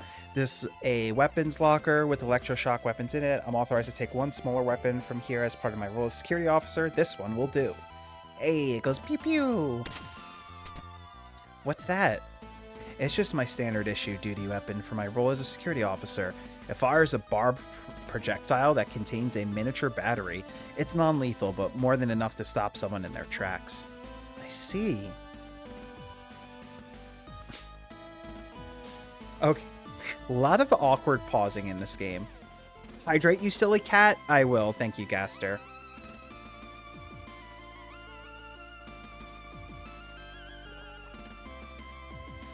Oh, I took a big gulp. Thank you. Whilst I don't think I ever use that word, I always say while. Yeah. Absolutely not. Aw, come on. Oh, she wanted to use the gun. Okay, so there's still a few areas we haven't gone to yet. So let's go. We have to go to the airlock still. I don't know what's so special about the airlock. And this is the main airlock. It's the main way to get on and off the ship when it's docked. Oh, thanks, but I've already been here. Oh, really? When?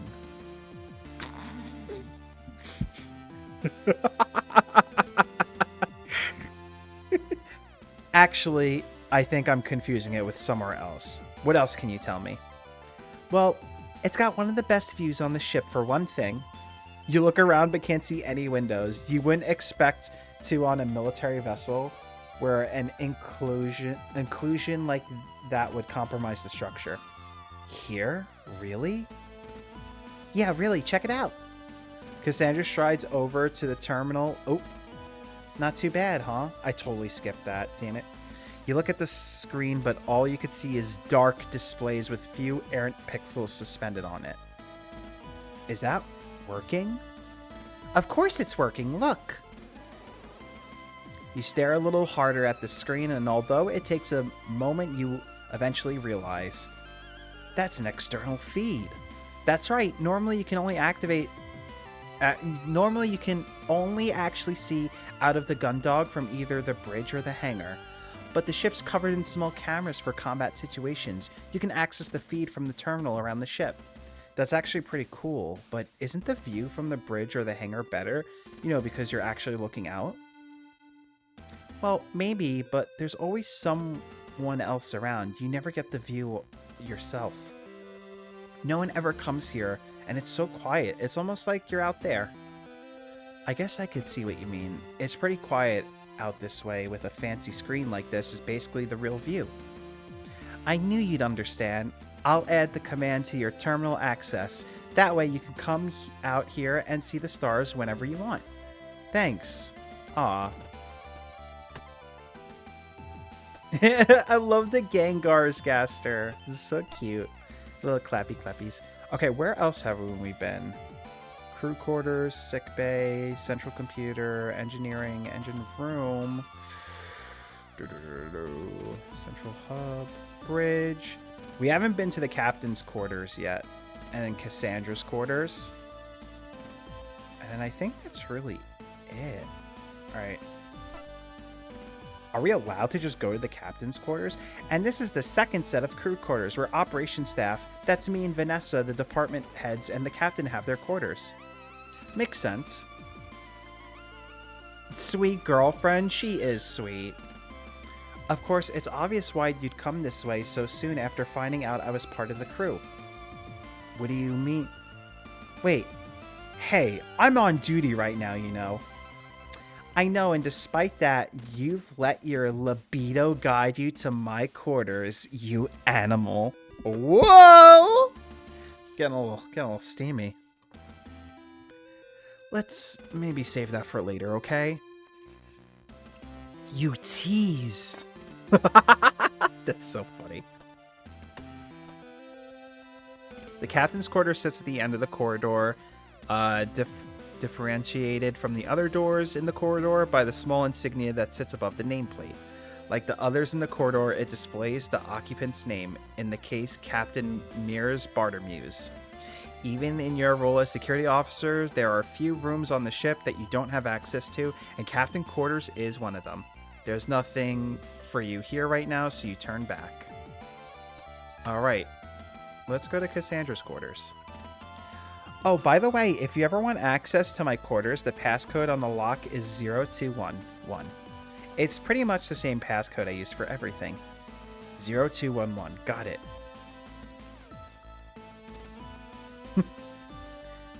So many awkward pauses. They do this a lot in the game.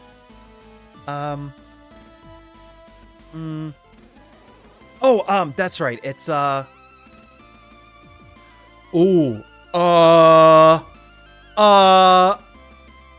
is it our anniversary? Come on, you didn't think I'd forget, did you? Hey, good job. Oh, wait. Before you go in, can you give me a few minutes just to tidy the place up? I was almost late for my duty shift this morning, so it's kind of a mess. Let me put some stuff away, okay? Yeah, sure. Keeping herself between you and the entrance to her room, Cassandra opens the door using the control panel to its right. Aw. As it opens, she swiftly steps through, and before it's even all the way open, closes it again, using the panel on her side of the entrance. The entire time she obstructs your view from her quarters. Aw. She's embarrassed. Queenie, you're not allowed to say steamy. You're not hosting a game show. Oh, you're right, Isaac. Or... am I? Welcome back to Impromptu Steamy with Queenie. I have several they're not here. I still have it set up from the last time we did it. Oh my. Thanks. I won't be long, I promise.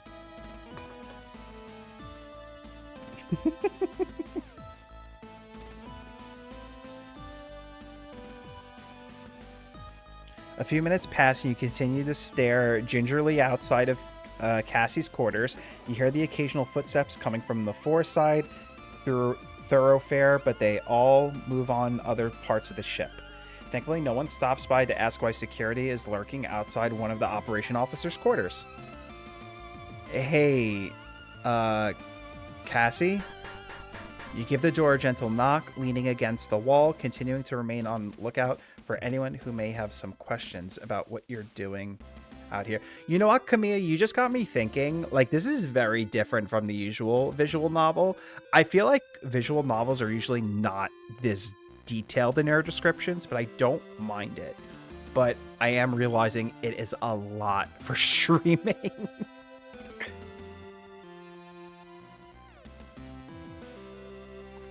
My lurking is more intense now since I'll be leaving soon. Isaac, I hope you have a great time with your friends. I hope you have a good time. How's it going in there? Oh, yeah, almost done. Just give me a minute to get this sorted out, and it's probably going to be a mess when we walk in. The last pause is followed by a loud bang and the sound of small cascade of various objects onto the floor. Okay, maybe a few more minutes? You sigh, step back from the door. If anyone asks, you can always tell them that you're doing spot checks for contraband or something similar. Done. Come in. Girl, but at least her room's more fun. Like, we don't have plushies. Welcome. Make yourself at... As you step through the door frame, the toe of your boot catches on a discarded pair of leggings, which are held in place by your other foot. As you begin to fall over, you reach out to catch onto something to stop yourself.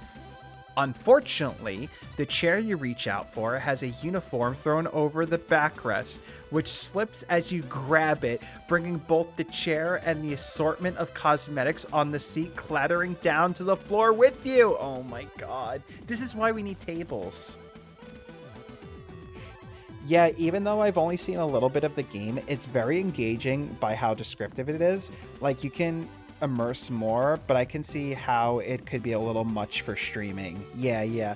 And I think, too, because it's like science fiction, Camilla, I feel like they probably feel more inclined to explain things, because sometimes it's hard. Although we have a visual aspect, I feel like sometimes it's hard to translate science fiction stuff. So they want to be like really descriptive about it. I feel like this was probably someone's book idea, and then they decided to make it a video game, and they left in like a lot of the descriptions they used. That's like my guess. Oh no, Queenie, are you okay? I'm sorry, I thought... Cassie. Yes? I thought you said you were tidying this place up. I was. Then why did I get brained by a falling hairdryer? There was a system. You get back to your feet and right the chair as Cassie quickly grabs the assorted bottles and tubes that fell down with you, placing them randomly back on any nearby surface. You almost launch into a speech about securely stowing possessions in case of high-speed maneuvers, but you stop yourself. Doesn't the captain ever carry out spot checks or surprise inspections? No, it's great! From what I've heard, her quarters are worse state than mine. Is that right? Oh my god, let's look at the plushies! She's got drinks and chips. Cassie's bed, it currently appears to be acting as a makeshift wardrobe. Does she move all these clothes before she goes to sleep, or do they act like an extra sheet? How does she even have this much clothing on board anyways? Okay. Like everything else in the room, this terminal appears to be in use as extra storage space, even the chairs covered in stuff. Since Cassie's in operations, you'd think she'd make more use of her terminal than anyone else on board, but I can't see how she used it like this. Is there anything else to look at? The front panel of the storage unit looks like it's barely managing to stay shut. Could that be that Bang was earlier? Okay. Doesn't seem like there's really anything else. Let's talk. So how's your findings the gun dog so far? Enjoying the tour? The ship's pretty much the same as every other one I've ever been stationed on. The tour's first class though. Maybe if working in naval operations doesn't work out, you could start your own business as a tour guide back in Europa colony. You think so? Definitely. You seem to have all the insider knowledge already. You've only been stationed here a few days. Imagine all the insider knowledge you could share about Europa colony.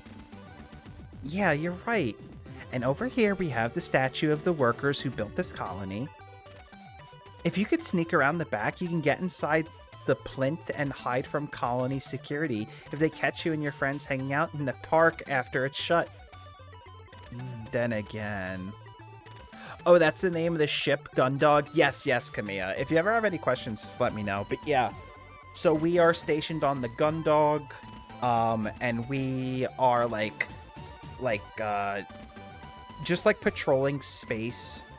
Tensions are like a little high right now. There was like a war 4 years ago, and our character was like traumatized from it.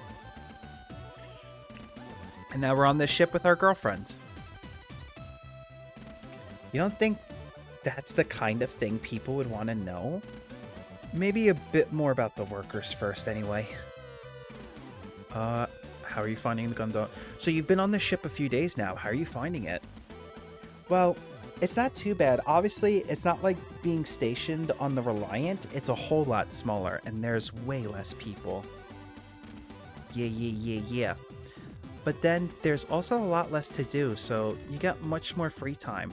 Captain Bartermuse is pretty lax compared to Captain Sign. But then I get the impression that this whole crew is a bunch of burnouts. It's true. Except for us. I obviously didn't mean that about you. Okay. So, how about your transfer from the Reliant? I know. We don't need to have this conversation. I've already had it from Captain Singh in my dismissal and from one of my senior resource officers.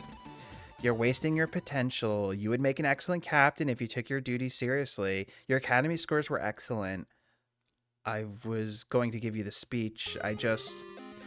One of the only good things about not having parents is that I don't have to hear it from them too. Whoa. Okay, that got a little serious out of nowhere. I got done earlier than expected, so I have some time now. Oh, welcome back, Isaac. Hey, Cassie. And it's absolute worst hearing it from you, because I know that out of everyone, you're probably the only person that really cares. I wasn't going to give you the big speech about it. I figured you already had it from everyone else. I just wanted to make sure you were okay. Aww. I figured you were feeling worse than you let on. Aww. It's gonna be okay, you know? A ship like this isn't the worst place to be for a while. And if things work out okay, you can always put in a transfer back to a bigger ship. The JCF is still building up its navy, so there will be loads of opportunities.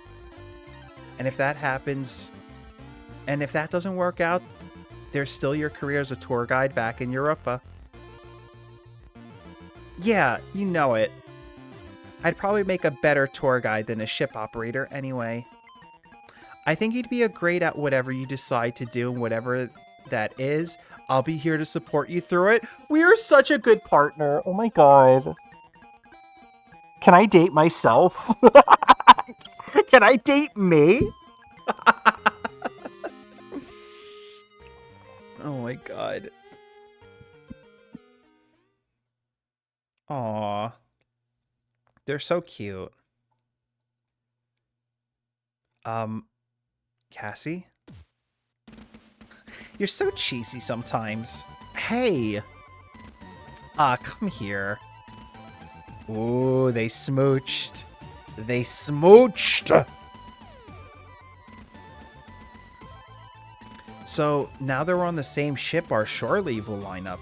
Do you have anywhere you want to go? Anything you want to do? I hadn't thought about it. I guess this means that we'll be able to go on a lot more dates now. Oh, I know. Did you hear about that new colony they added in the Europa cluster?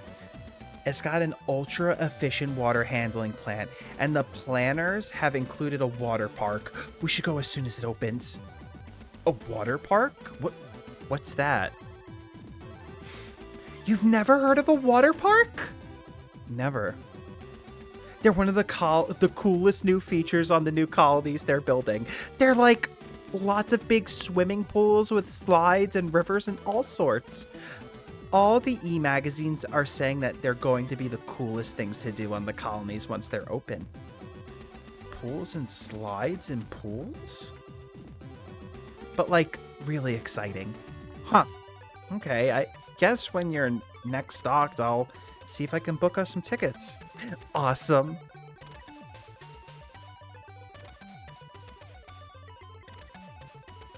Okay, we already went through this. Okay. So I think that's about it. What other... Let's see. People makes you do things you don't want to do? Well, shit. I think I just disconnected. Hold on. Okay, we're back. We're back, okay? Some guy was messing around with my internet, okay? And I set them straight, okay? But listen, Cleric, if anyone ever bothers you, okay? I'm gonna put the mask on them from Lethal Company. And, lock them in the room with all their loved ones, and we'll see what happens, okay? Now, I gotta go, okay? I gotta watch more Sopranos. Alright? Tell your mother I said hi.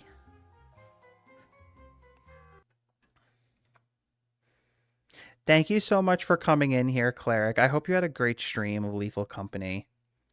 And yeah, my stream is going well. Can I play you a clip shout-out, Cleric? Oh, so it was you? I thought it was me. No, I have my stream pulled up on my tablet, and I saw the little face in the blue screen of death.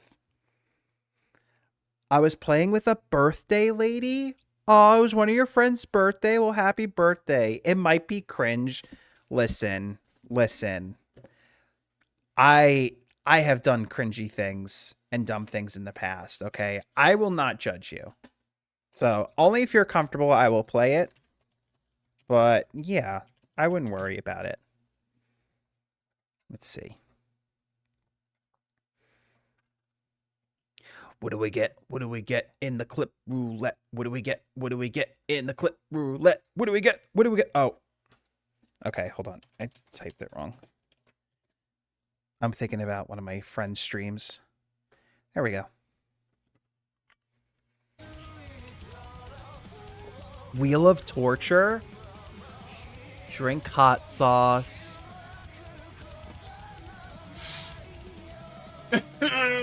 This is the retro Cleric. What did you get in this? Add an extra 5 hours to stream? Why would you do that? Why would you do that, Cleric? Oh my god, how is that stream? Derp face? Oh my goodness. That seems really intense. I can't believe you added an extra 5 hours to your stream. That's so silly. But I hope you had a good time during that. And of course, Cleric, if you need to raid and run, I totally understand it. Do some post-stream care. I hope that you got some snacks, go use the restroom, and you're taking care of yourself. And thank you so much for raiding me. Let's get back.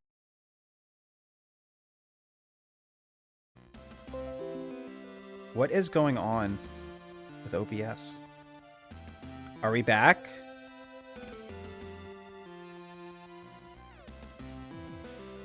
Hello. Okay, we're back. I'm so sorry, guys. We keep getting like little internet hiccups.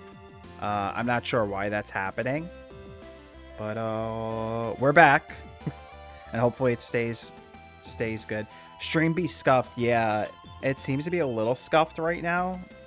But I think we're back The bit rate is... Actually, the bit rate, I don't know how it's looking right now. No, we aren't back. You're messing with me, Isaac. But yeah, if it happens again, maybe we'll just have to, like, end things. But yeah, I hope my connection's good. I don't imagine why it wouldn't be. I can't imagine why. Let me make sure everything is disconnected and everything from everything else. We should be good. Alright, let's keep playing. Excuse me, Lieutenant. I'm currently on duty, so I would appreciate it if you did not disturb me. Lieutenant Lord, Lieutenant Leo is the ship's head of security. Since I'm here, you could take the time to introduce yourself formally. Great. I've got this. See you in 5. So you're the security officer that Cassandra's been going on about? That's right, Lieutenant Queenie Leo. Pleased to meet you. Well, I'm Vanessa Lord. I served on the bridge as part of operations. Cassandra's told me a lot about you. Is that right? What kind of? I'm disappointed that you're nowhere near as attractive as she made you out to be. Excuse you? Vanessa, this is my first time meeting you. We do not have that type of relation. What? Who says that? So rude. Oh, is that, right? I feel like SpongeBob right now when he's at the movie theaters and he goes, "Sorry if my ugliness distracts you from the movie."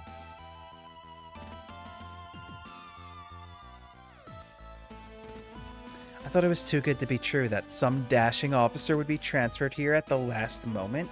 Instead, we just got another lunk. Fuck you. Fuck you. I'm a 10 out of 10, sister. Well, how was it? Oh, thank you for the head pats, Gaster. Right, Gaster?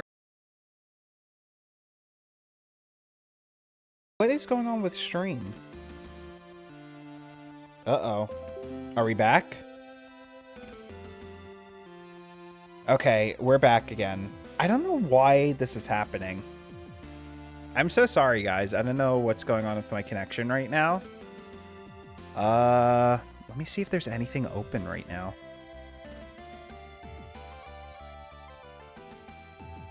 Let's see. Quit that.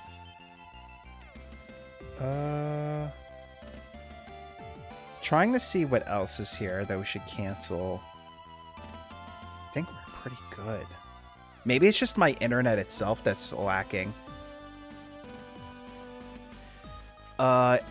Is it your Wi-Fi or did Queenie go Zawardo mode? I think it's them. Yeah, I'm sorry guys. My Wi-Fi is having problems keeping up. Sounds like your upload speed is slow or something. Yeah, my bitrate just took like a huge dip. I would restart your modem. Okay, I'm not going to do that during stream. And we've been going for like almost 4 hours. So I'd rather just try to find us a stopping point. But I'll definitely restart my modem, like, after I'm done streaming and stuff, Cleric. Thank you for the suggestion. Yeah, we're getting little internet hiccups. Hey, look at the time. I think your break's over, Lieutenant Commander Quinn. I think Vanessa needs to get back to her station. Of course. I hope this is the start of a productive working relationship between the two of you.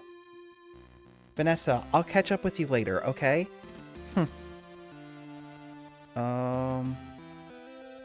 Yes, Lieutenant? Captain, when I received my posting to the Gun-Dog, I was informed of my role, but I didn't receive the ship's briefing documents. If I may, what's the Gun-Dog's objective? Pause. Is your phone hogging the Wi-Fi? I just disconnected my phone from the Wi-Fi, so hopefully that wasn't it. I had issues like that before, specifically after a thunderstorm. Ooh. Yeah, the weather around here is fine. Nothing like that. But yeah, if the internet hiccups again, then I'll probably just find like a stopping point for stream. We've been on alert for another Swift-class patrol vessel, the O'Brien, about signals coming from the edge of our territory. The O'Brien is currently on a solo patrol in the outer Jovian space, so we've been sent to provide backup for support as necessary. Of course, if something were to attack two Swifts, it's not as if they could put much of a fight. Really, it's more a case that we're out there so that if anything does happen, at least one vessel will be able to get away to warn the colony fleet. I see. Oh, did I just say that out loud? Yes, ma'am. Forget what I just said. Yes, ma'am. Okay, is there anyone else to talk to? I respect Lieutenant Leo. I would appreciate if you address me as Lieutenant Commander Quinn. I see. Okay. What else do we need to do? What are our tasks? Oh, we finished the... Show Cassandra your quarters. Alright, fair enough. Let's see. Your quarters, yes. So your quarters are down this way, huh? That's right, why? I was wondering where you'd be. On a Swift class, there's two different quarter sections. One has all the department chiefs, whilst the other has the crew that work within those departments. Since you're the only security officer on board, I was wondering if you'd count as a department head or not. Well, I guess I don't. I'm just slumming it. Oh, that's not... What I meant was that, I'm messing with you. Don't worry about it. The head of security is typically under the captain's instruction anyway, so it makes sense that my quarters are down this way. I guess so, when you put it like that. So, have you met any of your neighbors yet? Well, let's see. Have we? Okay, let's go inside my quarters. As you step into your quarters, Cassandra follows you in. The door quickly slides shut behind her, leaving you both in darkened quarters. What's up? It's a little bit dark in here. Oh, yeah, I turned the light off before I left. So now we're just going to hang out in the dark? Oh, well, Nice try. I know what you're up to. No, that's not it. I just turned the light off before I went to... Sure you did. It's just a coincidence we wind up back in your darkened quarters, huh? No, I didn't. Get those lights back on, Lieutenant. That's better. I can get a good look at your quarters now. Aren't all crew quarters identical? Yeah, but this one's yours. Uh-huh. Wow, you really like to keep it tidy, don't you? I've only just got here. That's not a lot of time to make a mess. Are you kidding? Whoa. I'll save. I didn't mean to do that. Right-clicking just opens up the save menu. Are you kidding? I'm pretty sure my bag exploded the moment I stepped into my quarters. Jovian military supplies just aren't what they used to be. Or maybe it was the operator's error? And what's that supposed to mean, Lieutenant? Nothing. Just considering all possibilities. Gaster. What are you, inspecting the room? Wait, is that... What? Lieutenant Leo, don't tell me that. What? What is it? Your chair. It's not perfectly aligned with the terminal. I guess nobody's perfect, huh?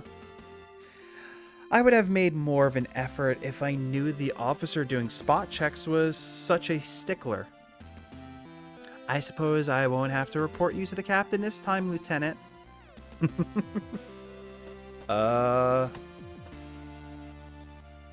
Hey, want to see something cool?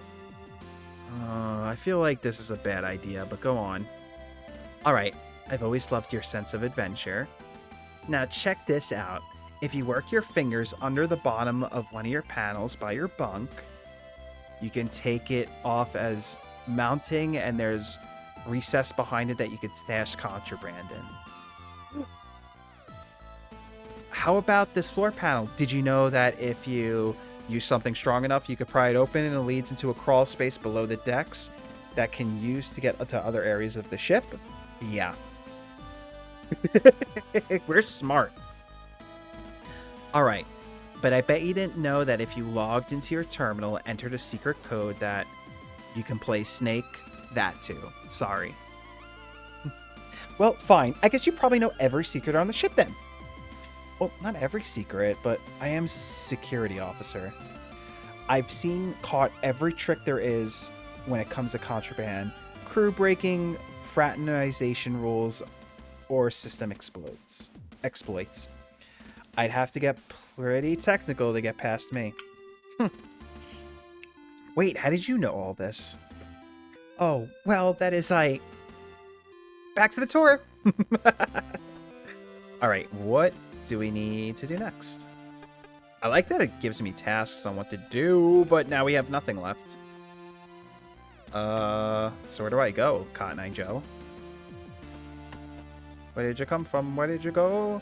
With Cassandra leading the way, the two of you leave your quarters behind you and you step into the crew quarters. Cassandra pauses for a moment, looking left and right before turning back to face you with a smile on her face. Well, that's it, Queenie. Consider yourself officially acquainted with all there is to be acquainted with on board one of the only JFS Gun-Dog. Hope you enjoy your tour. I did. It's probably up there in my top 5 ship orientations. The Wi-Fi gods hate you today. Oh, did I disconnect again? Oh, shit.